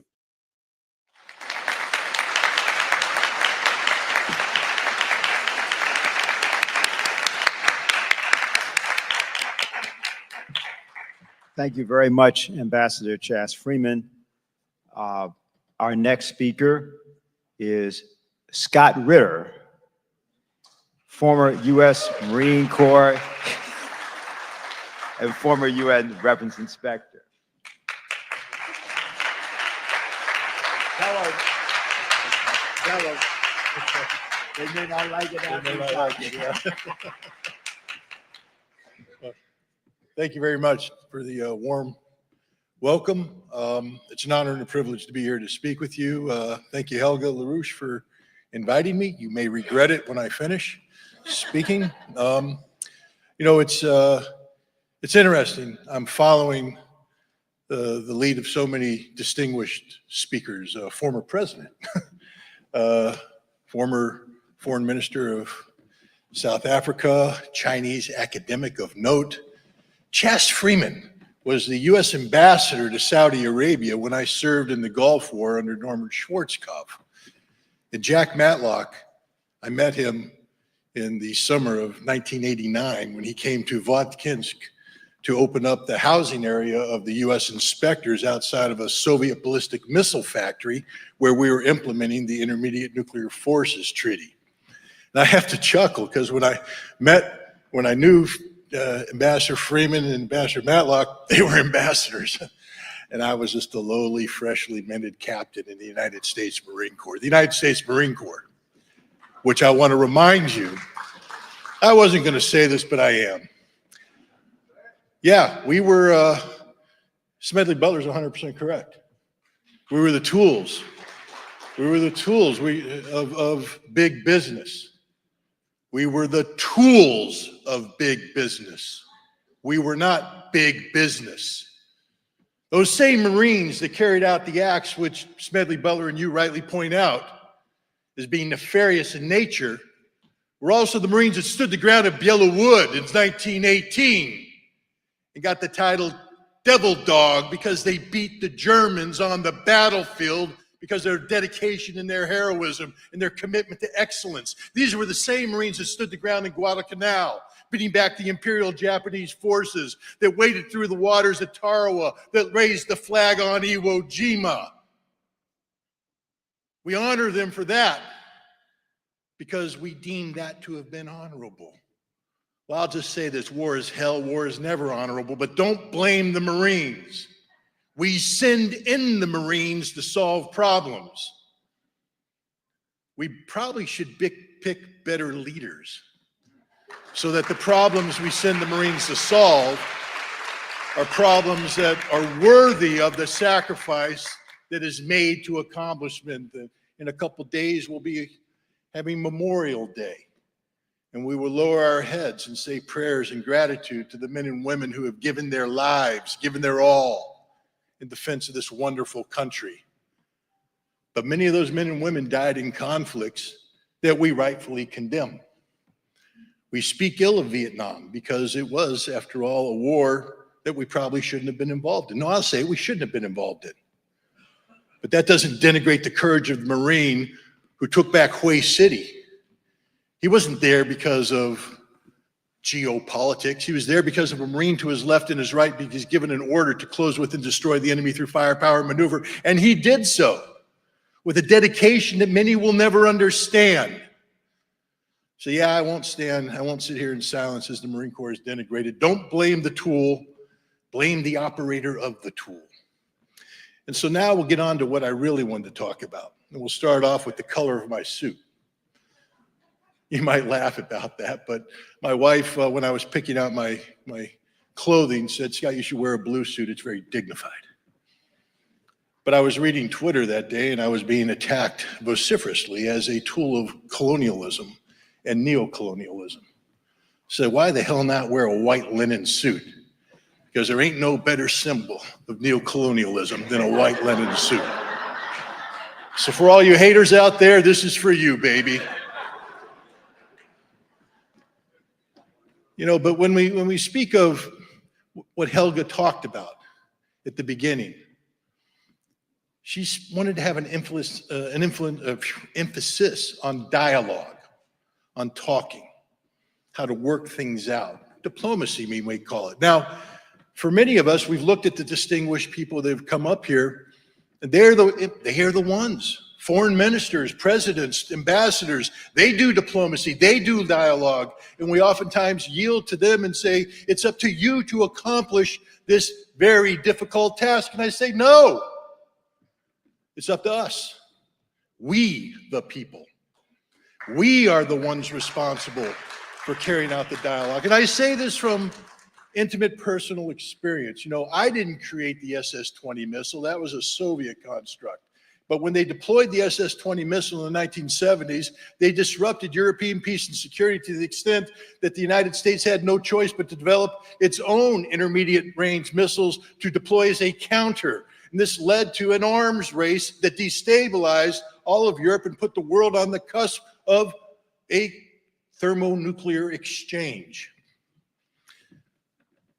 In 1979, the Soviet Union invaded Afghanistan, and all negotiations that were underway to prevent this arms race from occurring dissipated. And the arms race happened. These weapons were deployed, and the world was destabilized. In 1982, Paul Nitze went on a walk in the woods with his Soviet counterpart, Yuri Kudvinsky, I believe his name was. Yeah, and they, what was interesting is the US government didn't give Nitze permission to do that. And the Soviet government certainly didn't give Yuri Kudvinsky permission to do that, but they did it anyways. And yes, the agreements that they came upon were pushed down by their respective governments. But you know what they did? They began a process of dialogue, an exchange of ideas that set in motion the events that led to the signing of the Intermediate Nuclear Forces Treaty in December of 1987 and the deployment of weapons inspectors to the United States and the Soviet Union in July of 1988 to begin the implementation of the treaty that got rid of those weapons. Dialogue. Dialogue was the solution. Now, I was just a simple captain, but I'll tell you this. We were on the ground working with our Soviet counterparts to implement a treaty that hadn't been fully fleshed out. The powers that be said, let them figure it out on the ground. And so we tried to figure it out on the ground, but then the powers that be said, well, they don't get to make the final decision, we get to make the final decision. And there were many in Washington, D.C. that did not want this treaty to succeed and were looking for a crisis to use as an excuse to shut the treaty down. But on the ground, we had a dialogue with our counterparts. We worked with them, we listened to them. And so when the crisis occurred that should have shut this treaty down and the bigwigs, those ambassadors, showed up to talk to each other, you know who won the day? The little people. Why? Dialogue. We had a dialogue. We had opened up lines of communication and we knew the answers. When I left the inspections business, I got into the Marine Corps business again. Sorry about that, man. You wave a red flag at a bull, the bull's going to charge. You know, and it was the business of war. And I remember in the lead up to the Gulf War, James Baker meeting with Tariq Aziz, diplomatic meeting there to try and resolve the issue, but they couldn't come eye to eye. Why? Because the U.S. has already made the decision to go to war. We'd already made the decision to go to war. Diplomacy wasn't going to get in the way of a great decision. And we went to war and we fought the war. And then that war finished and we began the process of trying to continue the destruction of Saddam Hussein through weapons inspections, trying to get rid of weapons of mass destruction. But the issue wasn't disarmament, it was regime change. That was the name of the game. But I was a weapons inspector in the midst of all this from 1991 to 1998. You know what my primary job was as a weapons inspector? Dialogue. Sitting down with the Iraqis and working out extraordinarily complicated problems. I'm sort of proud to say that from 1990, well, gosh, 92 until 1998, I was responsible for more Chapter 7 Security Council resolutions that almost took the world to war than any other individual, because I was at the center of these crises. You know what stopped these wars? Not the big wigs, the little guy talking. And I will say this, I tried my damnedest to stop the invasion of Iraq in 2003. I worked endlessly to try and end that conflict. And we initiated a movement built around 6 points of peace that Saddam Hussein agreed to, not because a US ambassador went to him, not because a national leader went to them, because the little guys went to him and said, to stop a war, we need to have a dialogue. And we were going to send a delegation. South Africa was going to be at the head of the delegation to stop this war. Unfortunately, it didn't happen, but dialogue was the key. Now, why am I bringing up dialogue in this context today? I heard everybody applaud when somebody said Gaza. And they talked about the genocide and the need to condemn Israel. You're damn right. I condemn Israel's genocide in Gaza with every fiber in my being. Every fiber in my being. But I wake up every morning saying, what can be done? What can be done? Because I know that we're not doing enough. How do I know that? Because this morning, I don't know, what's the death count this morning in the Israeli bombing of refugee camps? How many dozens of Palestinians died? I know a couple of days ago the number was 137. The day before, maybe 149. Who the hell knows? Who the hell's counting? Who the hell cares? Well, we say we care, but they're still dying. They're still dying. And I look in the mirror every morning and I say, why? Yes, it's easy. I could punt it off and say, well, it's the Zionists' fault. Did you hear Jack Matlock, though? Don't put all the blame on one party. Now, I'm going to say something that's going to piss a lot of people off. Good. Because when I look in the mirror, I blame myself for the genocide. Now, you may say, why, Scott? You say you oppose the genocide with every fiber in your body. Yep. But see, I'm well-versed on the Nakba. I'm well-versed on the decades of sin that Israel has committed against the people of Gaza. I know that Gaza was an open-air concentration camp. And I know that the conflict between Israel and Hamas, Israel and Palestinians, did not begin on October 7th. But I cheered October 7th. Because I viewed October 7th as a process that would end the Israeli occupation. But I knew that when Hamas went across the border, and I wrote about this immediately afterwards, took those hostages, brought them back to Gaza, that they did it because they were provoking Israel to be Israel. Hamas, like everybody, knew that Israel had a policy of mowing the grass, of collective punishment. Hamas knew by grabbing the hostages and bringing them back and putting them down in the tunnels or spreading them out amongst the civilian population that Israel would be Israel. Hamas knew that Israel would commit genocide. I said so from the start. But the reason why they did this was so that the world would see Israel for what it is. Yes, clap. It was a plan. It was a strategy. But it cost the Palestinian people their lives. So we who applaud what Hamas did are as responsible for the genocide as those who provide the bombs, because we facilitate it with our continued support for what Hamas has done. They had a 15-month run, ladies and gentlemen. They almost succeeded, but they failed. They failed, and now we have to live with the consequences of that failure. And what are we doing about it? Not a damn thing, I say. Because to demonstrate, to go out and hold vigils, to have hunger, strikes or whatever, didn't save a single life this morning. Not a single life was saved because of these actions. What are we going to do to help the Palestinian people? What are we going to do to save lives?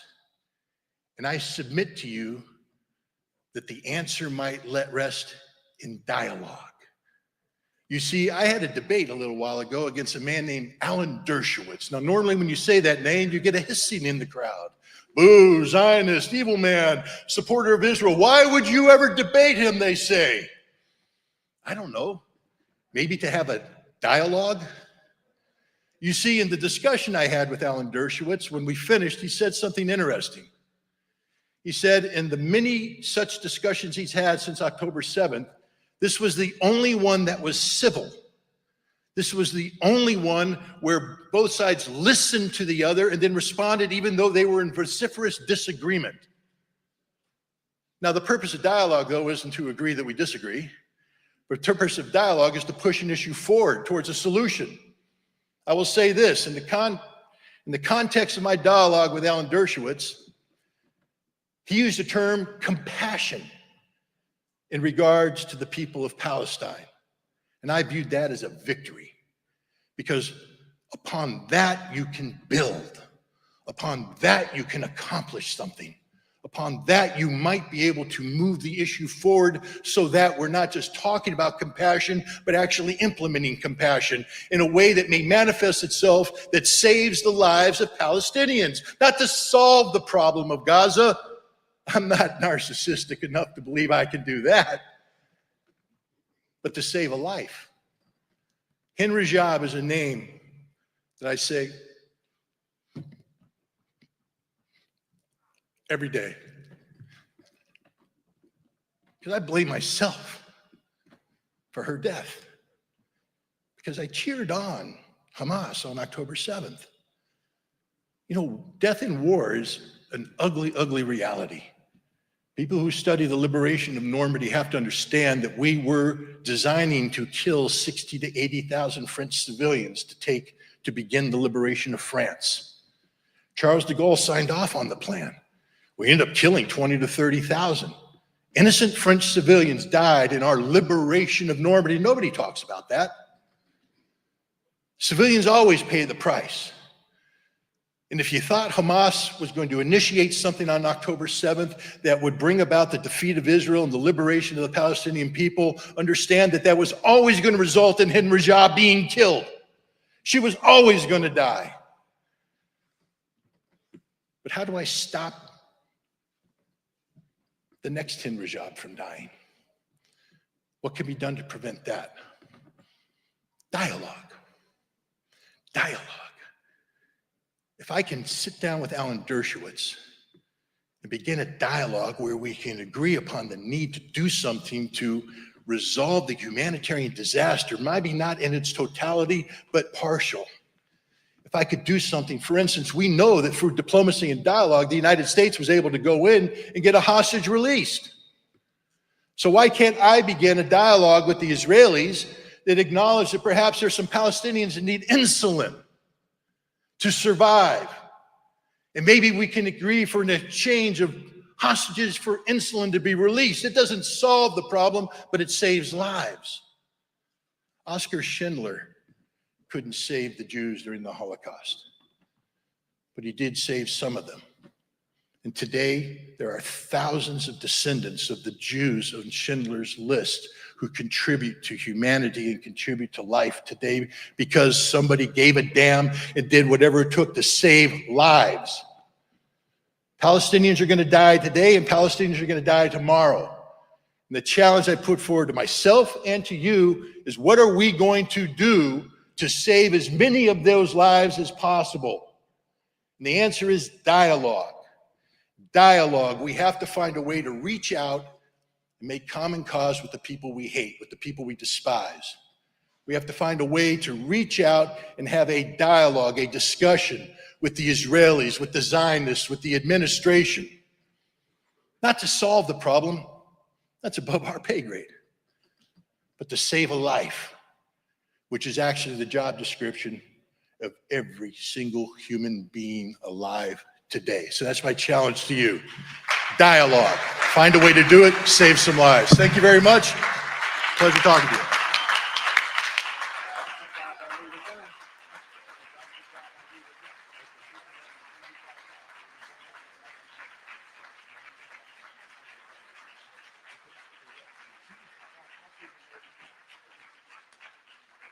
Sorry about that.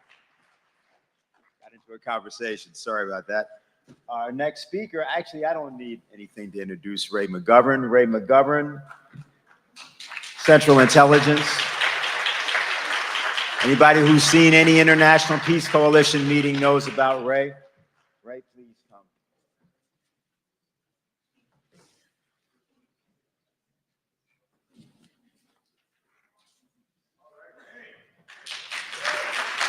Thank you all.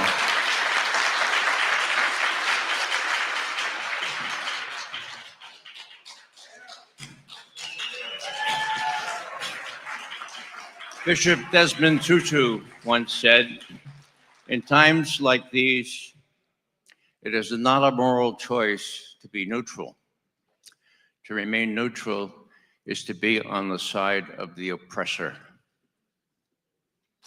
That was decades ago when he called apartheid in Palestine worse than apartheid in South Africa. That was before genocide. Now, we need to be aware what's going on, and I'm going to not be neutral here.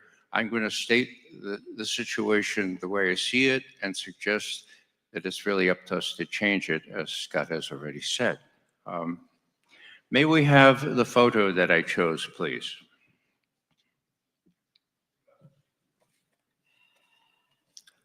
Can you see that? You can, all right. Genocide. I never thought that my country would be enabling genocide. This is a difference in genus, not species.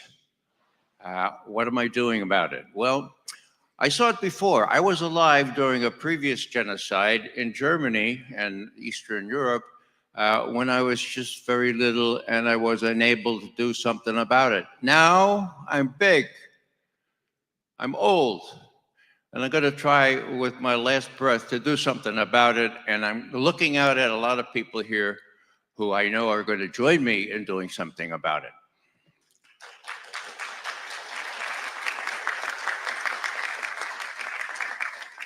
Going back to 1933, there was a young lawyer in Berlin studying to be a judge. His name was Raymond Pretzel, pen name Sebastian Hafner. Find the book. In English, it's Defying Hitler. In German, Die Geschichte eines Deutschen. Okay? Now, he pointed out as he's watched the Germans react to the reaction to the burning of the Bundestag, he said he couldn't believe it. He said they were all acting with schafsmäßige Ergebenheit, okay? Schaf, sheep, okay? Sheepish Ergebenheit is submissiveness, okay? That's what happened. And genocide continued. And now? What about now? Well, there are rays of hope appearing, even in Germany. I would like to cite a very talented and courageous German woman named Sevin Dagladin, a member of Sarah Wagenknecht's party, Bündnis Sarah Wagenknecht. 2 years ago, she said, look, es ist unsere Pflicht, sich von diesem Königreich von Lügen nicht dumm machen zu lassen. Okay? It is our duty, Pflicht, amid this Königreich, this kingdom of Lügen, of lies, not to let us be made dumb, okay? Now, there are awakenings in Germany. There's bad news and good news. The good news is represented by Sevin Dagladin. Okay, now we know enough to be moved to action, and we know that the action has to follow words. I would like at this point to invoke the Noah principle. How many of you know about the Noah principle? Okay, well, here it is. No more awards for predicting rain. Awards only for building arks. Okay, that's what we're going to do this weekend. We're going to build some arks. Okay, we all have a hand in this. We're going to build some arks. Now, the corollary of this is what Dr. King said so eloquently and so pointedly. There is such a thing as too late. I won't quote the rest of it. You read the rest of that paragraph, and you'll see that it's almost too late right now. It was too late for some of the Germans who finally recognized what was going on there and that they couldn't be complicit. And I use the word advisedly, complicit. We're all complicit if we don't try to change things, okay? Now, one of these people that few people know about, he was a geolog at the University of Berlin. He had tenure. Many of you know what that means because he went along. Actually, he advised Ribbentrop and Hess. And finally, he saw what was going on, and he became part of the Widerstand, the opposition, okay? And right before the two sides met on the Elbe, the day before, the two sides met, Russia and US, for the first time at the end of the war, 2 weeks before the end of the war. He was shot at a prison outside of Berlin. They knew the Allies were coming. They're going to do away with this guy, okay? Now, before he was shot, they said, now, look, we're very orderly people, we Germans, okay? You're going to have to sign a confession. Yeah, Haushofer says, give me a break. I'm not going to sign any confession, right? And so they shot him anyway. Now, as they picked him off the floor, right, there was a little settle, a little piece of paper. It was his confession. It was written as a sonnet. I've shortened it a little bit, but it's faithful to his words. It said this, Schuld. Schuld is the German word for guilt. Doch bin ich schuldig, aber anders als ihr denkt. I'm guilty, but it's not what you're thinking. Ich musste früher meine Pflicht erkennen. I should have earlier recognized my duty. Ich musste schärfer.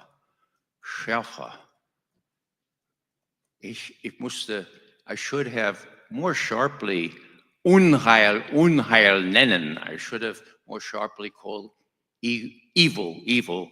Mein Urteil habe ich zu lang gelenkt. I put off my judgment far too long.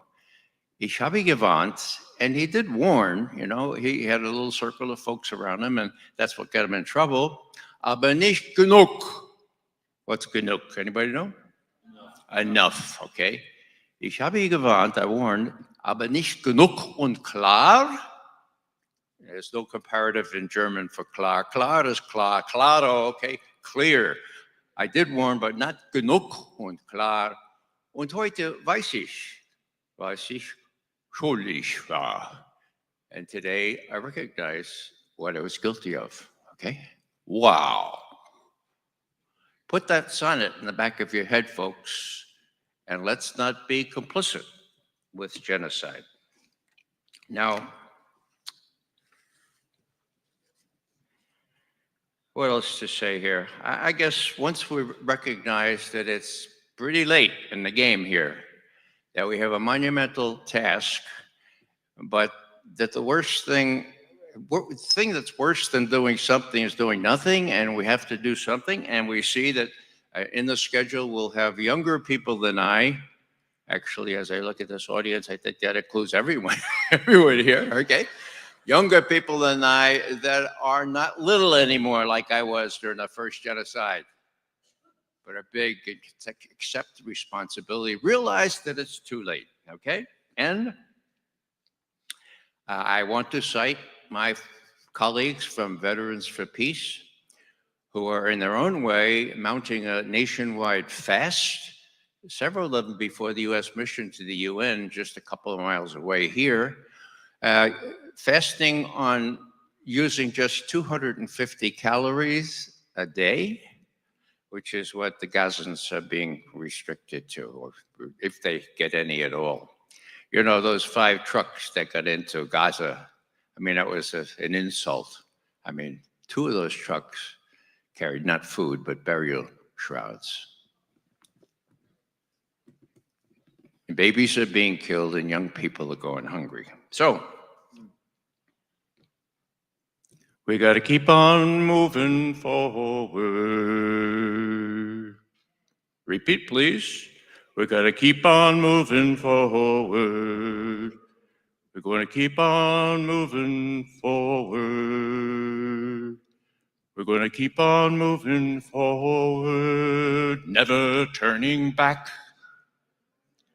never turning back. Adelante. Thank you very much.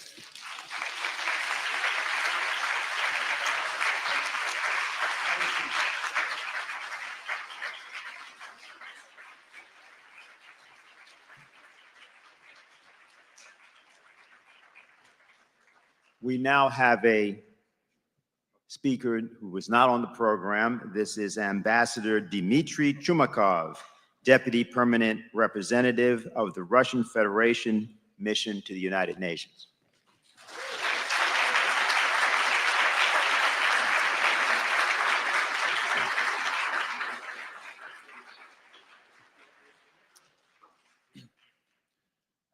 I usually start my speech with the word excellencies, but I would like to start my speech with the word friends.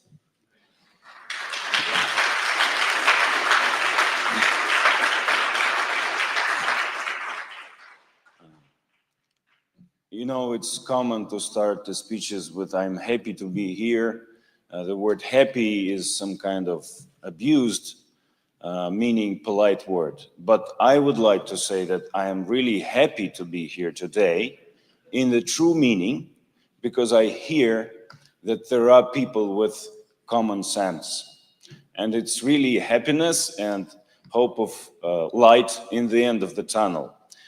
We really all need to wake up to use common sense and to proceed with this fashion. I really admired all the speakers that I have listened.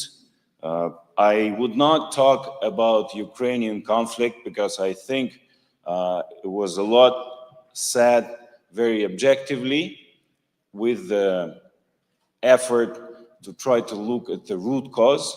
And I'm sure that these things, they have to spread out because unfortunately, not all the media in the Western world is really democratic.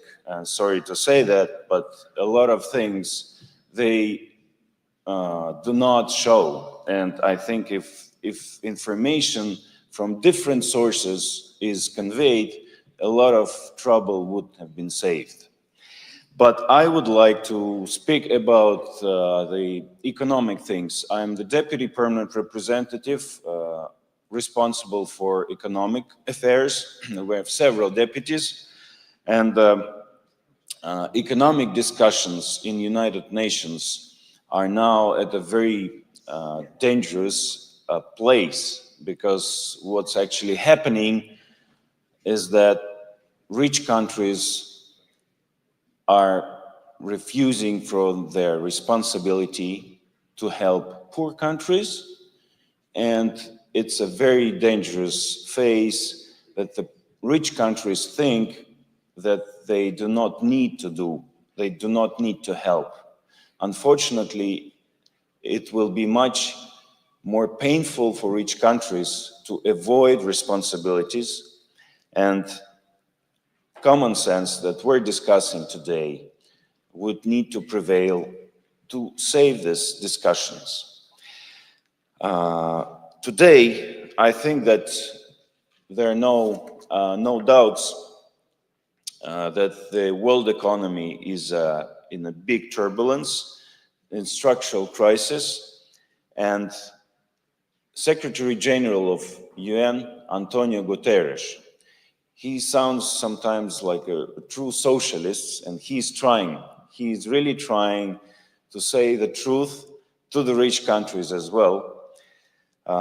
And of course, we see erosion in all the systematic order that used to be here before. And yes, yet we all, as has been told to you by my previous speakers, and as our President Putin is saying, we need a multipolar world. We need multipolar order. We see deformations in economics of different countries, and it's, of course, this characteristics is wild capitalism that we see today, when the production means are monopolized, when the flows of capitals is under control, and technologies are not the subject of exchanges. And unfortunately, these disbalances in the world economy, they increase inequalities between countries, inequalities within countries. And we see that rich people get richer and poor people get poorer, and they do not have access to basic civilization achievements. I would like to feed you with some figures, not to be boring, and I hate to be between you and the lunch break. I know it's always a challenge, but some figures that in UN we have a big framework document which is called Agenda 2030. It's 17 major objectives of sustainable development, and I guess you all know that sustainable development is a balance between three pillars: economic pillar, social pillar, and environmental pillar.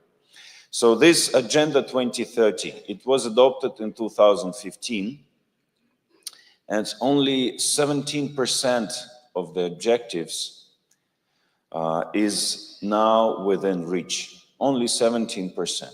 All the rest is not even within reach. And the poverty eradication, food security, energy access, it's not there even close to what have been set as a target.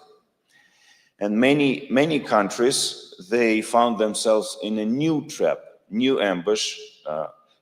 1/3 of African states is now before default or in a state of default, and their debt is 4 times bigger than their GDP, 4 times bigger.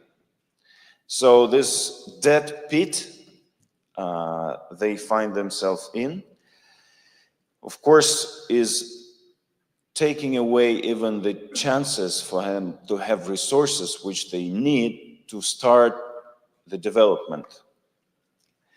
So we have a lot of political crisis, of course, between South and North, as we call it.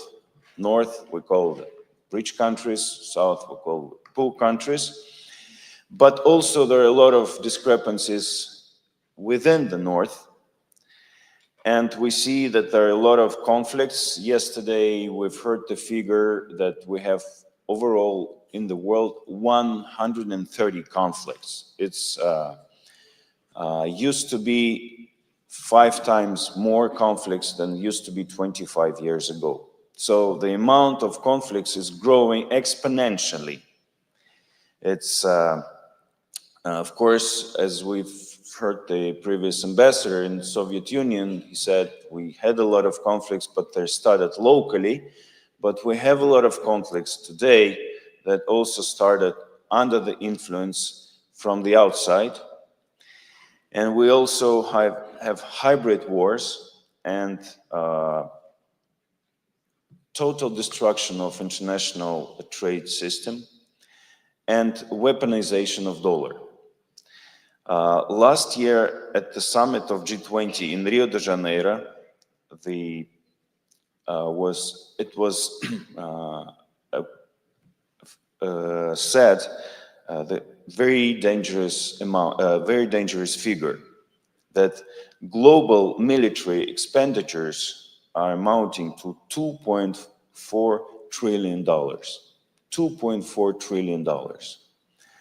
Of course, with this kind of expenditures, there's very few perspective for global economic growth and global development. And there are blows to elements of the global economic chains. Today, it's not only Russia. The blow, it's not only against Russia, but also blow against other elements of this global chain. It's China. But these blows, they will lead to global shocks, global shocks. And I'm trying to be very diplomatic, as you understand. So what we see is basically that snake is biting its tail. And sanctions against Russia and China, destruction of infrastructure like Nord Stream explosion, they, of course, they hit competitiveness of those who initiate these blows, and of course Europe, mainly Europe. It also instigates the inflation, it going against the global economic growth and destabilize the world development. Russia is trying to continuously propose different initiatives of global character, which are very much alike to what Schiller Institute is declaring. It's a transition from military and conflict paradigm to the model of joint development of regions, to investments in the real sector, in the manufacturing, and new technological order. Together with the BRICS countries and other like-minded countries of the global south, we're trying to achieve recognition of justice for these approaches on the world scale in different formats. In the UN, in the United Nations, in G20, in Bretton Woods institutions. I would like to cite what the leaders of G20 have agreed last year in Rio de Janeiro, is to promote open, sustainable, inclusive, stable financial system, which is supporting economic growth and which is based on full, timely, and consistent realization of coordinated international standards with, on the basis of constant political coordination. It is the declaration of Rio de Janeiro of G20. So what we're actually against is unilateral approaches. So we have to take decisions. If we take decisions without taking into consideration the interests of our neighbors or other countries, then we fail. And these interests, they include wide range of spheres, be it climate, environment, human rights. We also recognize that the human rights agenda is also weaponized, is also used as a reason for external interference. And unfortunately, a lot of economic issues are weaponized and also used for external interference into internal affairs. Key reserve currencies became instruments of political pressure. The payment channels are blocked. Foreign assets are frozen, and the secondary sanctions, the chilling effect of unilateral sanctions, also have big effects. So these violations of international law are huge, but they will have big consequences against those who start them. So the global south is recognizing more and more that it cannot be the hostage of foreign political decisions of metropolis. And in 2022, BRICS is getting ahead of G7 countries according to the GDP metrics. I think it was mentioned today by my Chinese colleagues and South African excellency. So now today it's 37% of world GDP is for BRICS and only 29 is for G7 countries. Because these countries, BRICS countries, they recognize that they need to go ahead, and that these countries became the source of new decisions, breakthrough decisions, also in the sphere of artificial intelligence, among others. So we are trying to speak on equal footing with our Western opponents, and what we try to provide, promote, and to come to an agreement. First, we are trying to say that colonial practices, neo-colonial approaches need to be stopped, and that some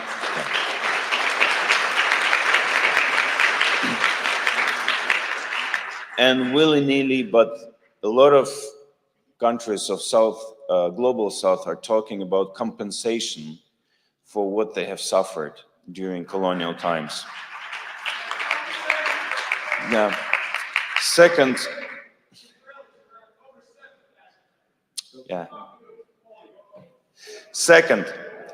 we need to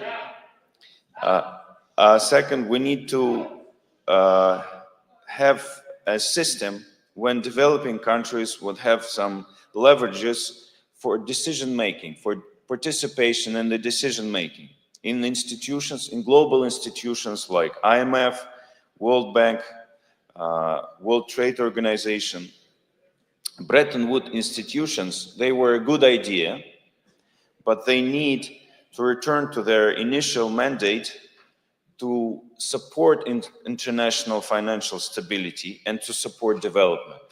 This mission now is not accomplished.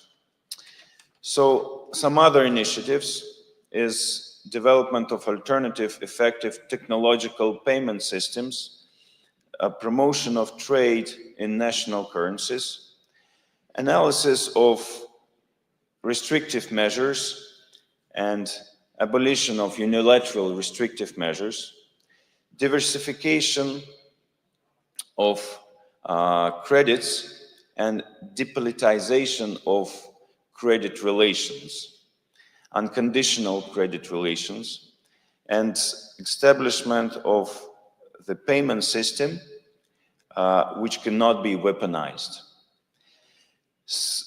Next, we need to help developing countries to have good disposal of their own resources, to help them become industrially independent, and to help them to get access to different markets and technologies. And we also, together with the reform of existing international structures, we need to create more mechanisms of trade and investments which cannot be used for discrimination, especially discrimination against African countries. And last but not the least, we call on also the countries of Global South to think of and create their own sovereign development models and not lean on external debt. Of course, this debt crisis need to be stopped, and artificial intelligence is one technology which can help to become driver of growth in the foreseeable future, and development of the cooperation of model South-South cooperation is also a very promising model. When poor countries become richer through helping each other. So we are absolutely convinced that future belongs to free partnership, sovereign decisions, and responsible states. And we also are sure that we cannot speak on the points of might with other countries. And those who spoke with the language of might with Russia and Soviet Union, they need to learn history better. Thank you very much for your attention.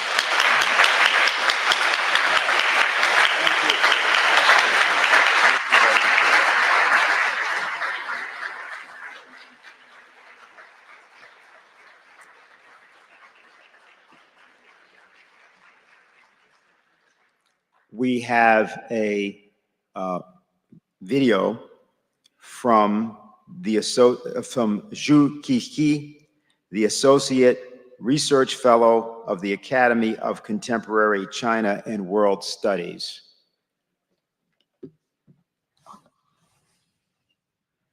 Hello, everyone. I'm Zhu Qixi, an Associate Research Fellow from Academy of Contemporary China and World Studies. It's a great honor to share my view on the topic of strategic challenges and the emerging global order. We are now living in a time of profound global transformation. Just as the theme of this conference says, we are in times of great turbulence. Geopolitical tensions, shifting economic dynamics, and evolving security threats are reshaping the landscape of international relations. In this context, four major strategic challenges stand before us: the peace deficit, the development deficit, the security deficit, and the governance deficit. Addressing these challenges and establishing a fair, inclusive, and sustainable global order is critical for the future of humanity. The peace deficit is perhaps the most immediate and present challenge facing the international community today. Conflicts and tensions persist in many parts of the world, from Middle East to Eastern Europe and even to South Asia. In today's 21st century, it is hard to believe how geopolitical conflicts continue to arise one after another. These conflicts have led to untold human sufferings, displacement, and instability. The increasing polarization in international politics and the persistence of zero-sum game thinking only serve to exacerbate these tensions. The absence of peace only undermines global development and the stability of international systems. The development deficit is another profound challenge. Despite significant economic growth of the world in the past decades, many countries, especially in global south, continue to face poverty, underdevelopment, and a lack of access to quality healthcare and education. This development gap has been exacerbated by protectionist measures such as the trade war initiated by the Trump administration, which have disrupted global supply chains and hindered economic growth in developing countries. The security deficit is a direct consequence of the increasingly complex nature of global security challenges. Traditional threats, such as armed conflicts, have been compounded by new risks: terrorism, cyber attacks, climate change, and pandemics. The growing interdependence of nations means that threats can no longer be contained within national border. National security concerns have become increasingly interconnected, and the need for cooperative solution has never been greater. The governance deficit reflects the inadequacy in the global governance system. International institutions established in the mid-20th century often fail to reflect the reality of a rapidly changing world. Key challenges such as climate change, cybersecurity, global health crisis, and migration requires global coordination and decision-making. But the current international governance structures are often slow and inequitable. Furthermore, the voices of many developing countries remain marginalized in key international forums, reducing the legitimacy of decisions made at the global level. In face of these strategic challenges, we must work collectively to build a global order based on justice, fairness, inclusivity, and shared prosperity. In this regard, I think the following 3 points are critical.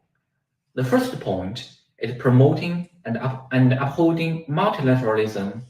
All countries should be aware of the challenges we face today cannot be resolved by any one country acting alone. Global issues require global solutions, and these solutions can only be achieved through cooperative efforts. The unilateral approach, whether in trade, security, or climate change, has shown its limitations. Unilateralism is neither feasible nor sustainable, and multilateralism is the inevitable choice for addressing the challenges and difficulties facing the world. The second point is improving the global governance system. Global governance must evolve to meet the challenges of the 21st century. The current governance framework needs to be more inclusive, transparent, responsive to needs of all nations. We should work together to promote the reform of international institutions such as the WTO, the IMF, and World Bank, and enhance the representation and voice of developing countries. The reform of the institutions is critical in reducing the governance deficit and ensuring that global economic policy are more inclusive and representative. The third point is practicing a common, comprehensive, cooperative, and sustainable security concept. China has put forward the Global Security Initiative, which offers new ideas and solutions for meeting global security challenges. The core concept of Global Security Initiative is to adhere to a common, comprehensive, cooperative, and sustainable security view, respect the sovereignty and territorial integrity of all nations, abide by the purpose and the principles of the United Nations Charter, pay attention to the legitimate security concern of all countries, and resolve differences and disputes between countries through dialogue and consultation in a peaceful manner. In terms of trade disputes, especially among major countries, extreme pressure and sanction will not work. Trade disputes can ultimately only be resolved through dialogue and negotiations. Okay, that's all I want to share. Thank you.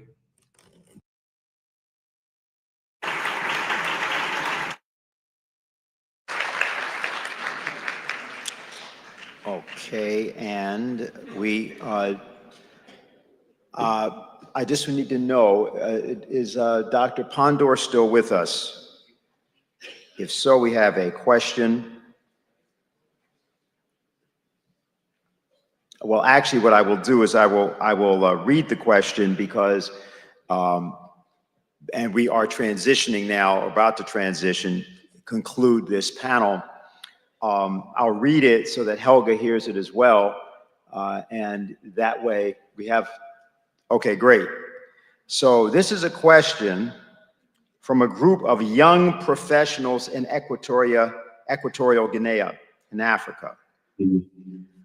The world is, here's their question. The world is moving toward global instability caused by different conflicts and faced with the fear of a possible war of unpredictable dimensions.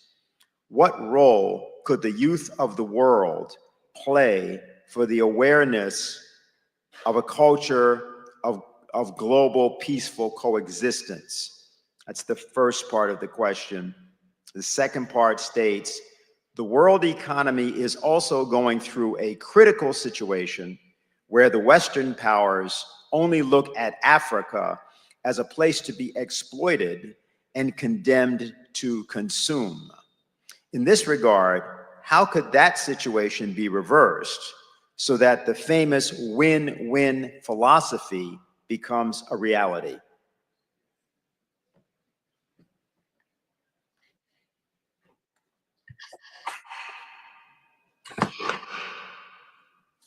Well, thank you very much to the young people for the first question. I think it's a very, very important question, and I would say to them that the world is actually in a context of global instability. And it is my view that young people have an extremely important role to play in engendering a new culture in the world, a culture directed at peace, at security and development. Young people have a very close connection to technology. They make great use of social media. I think the manner in which they utilize social media and youth organizations needs to be directed much more purposefully at addressing the problems that we're discussing in this global forum. So I think young people should become activists for change, should become more knowledgeable about the world, should seek to hold up the positive values of freedom, justice, democracy, and full enjoyment of human rights.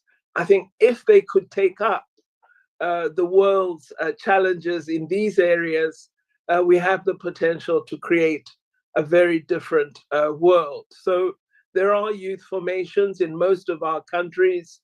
We need to really encourage the establishment of a global youth forum where young people work together to advance positive goals. With respect to Africa and changing its economic trajectory, one of the areas that we need to address is the matter of corruption within the political, the public, and the private sector spheres.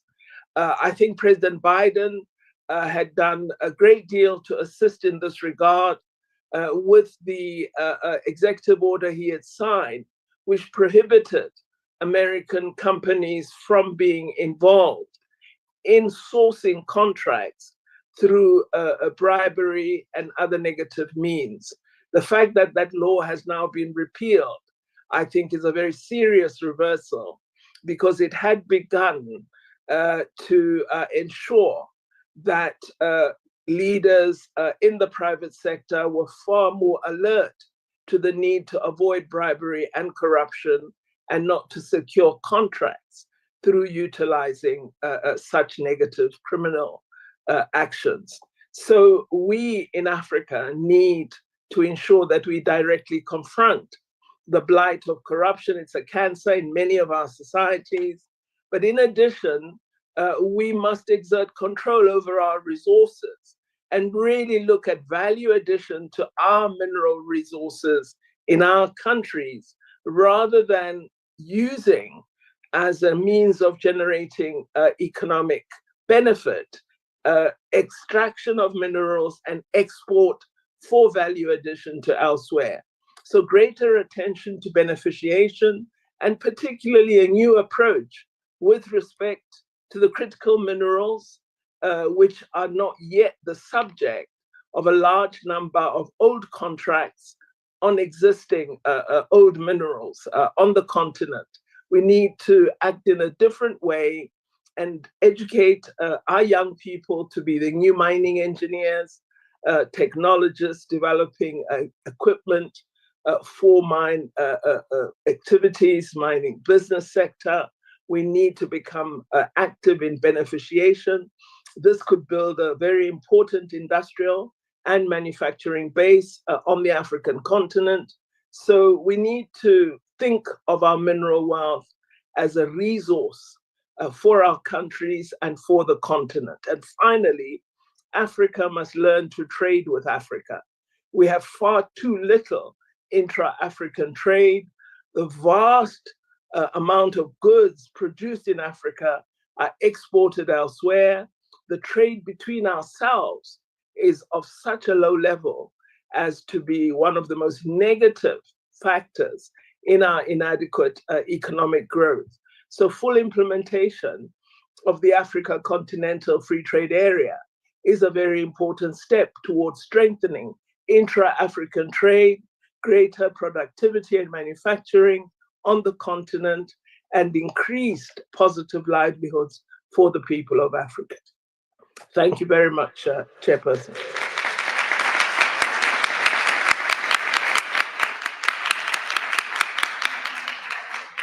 Helga, as we are going now to the close of the panel, we'd like you to give us some words of transition. I do know that there are a lot of questions and there will be time, and there are some people who have some very specific things. We'll be talking to you about those in a moment. But Helga, if you could give us a sense of either both in response to this question and also what you would like to say at this point. Well, I would like to address at least a few of the issues which were raised. One by Ambassador Matlock. I naturally fully agree with you that, you know, the NATO expansion to the east in the beginning was not opposed by Russia, but when they were only opposed against being having offensive systems close to their border. So they looked at the installation of the Aegis system in Poland and Romania with great concern. There were several security conferences in Moscow, which they made videos about, and they showed how easily those so-called defensive systems could be transferred into offensive systems. And they said many times that when these systems move from phase 3 to phase 4 or phase 3, then that is the red line. They cannot agree. So there were many, many warnings not to pursue this. And that naturally leads to the point made by Freeman, Ambassador Freeman, who I think correctly stressed that the Europeans do not have a peace plan.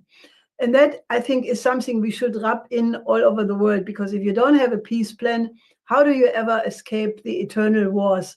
And it shows the bellicose character of the present leadership. This is why and I put in my beginning remarks the emphasis so much on the need to have a new global security and development architecture, which must take into account the interest of every single country on the planet. And, you know, I have written 10 principles, and I actually would hope that in the course of this conference, there would be some discussion, because, you know, I really mean it serious that we have to get out of this conference all equipped and armed with a plan how to put this new international security and development architecture on the international agenda.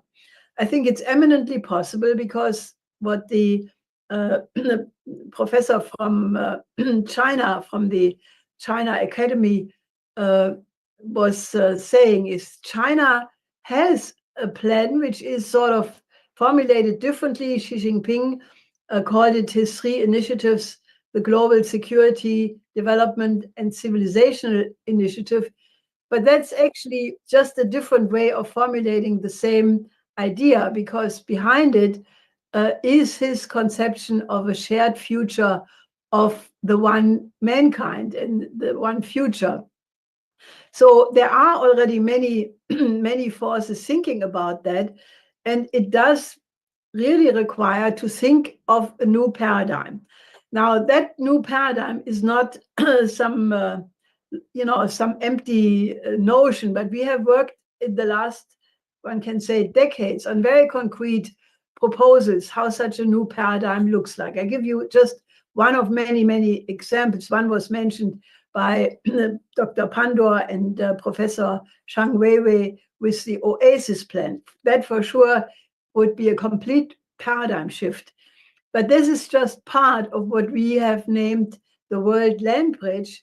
And, you know, a recent new edition of that World Land Bridge, or an aspect of it, is a concrete proposal we made how to address the migrant question, which affects both naturally Latin America, Asia, African countries where, you know, thousands and thousands and 10,000s of people migrate to drown in the Mediterranean or be kept in concentration camps along the Mediterranean.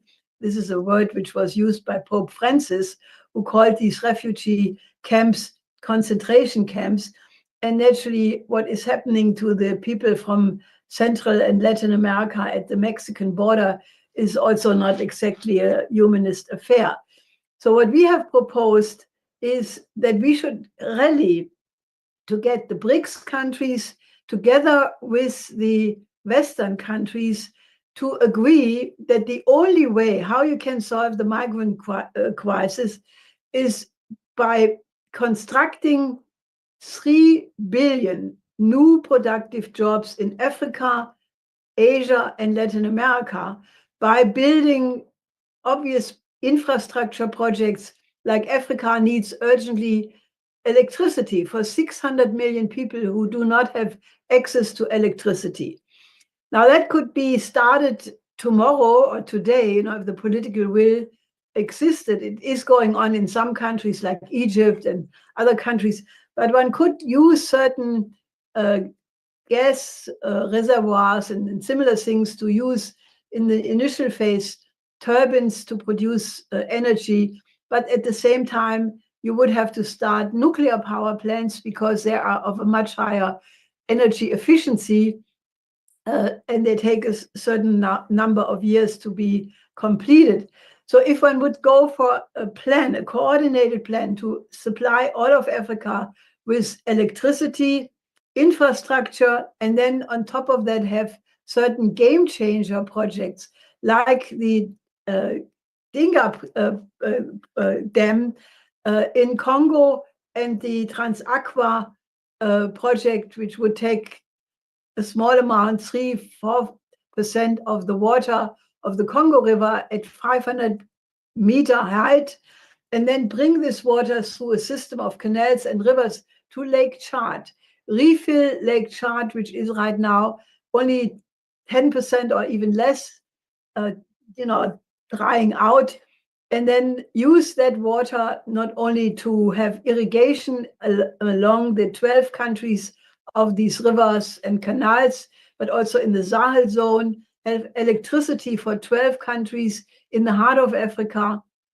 And that way you would have a real motor to transform the entire African continent. Now, my answer to the young people is please study and get in contact with us these projects, because if the youth of Africa and Asia and Latin America would be a force not only to demand, justice and these things, but to demand these concrete development projects and then engage people from Western Europe, from the United States and the BRICS countries, and basically say the only way how this can be done is if all of you work together. I mean, this could become a rallying cry for all the young people in the world to basically be the moral sticking point in the behinds of the people sitting in positions of importance and responsibility. And I think that this mobilization to actually bring a new security and development architecture on the agenda, and that architecture naturally has many, many subpoints, like elimination of poverty, the creation of a health system in every single country on the planet, education for every child. There are many aspects which we should discuss, and they will be part of the panels in the next hours and tomorrow. But we should get out all equipped with these programmatic ideas, because that is the weapon of peace. Because, the first speech this Pope Leo XIV made, he said, development is the new weapon of peace. And I think that that is the battle cry with which we have to go out of this conference and, make a complete change in the way how this whole thing goes.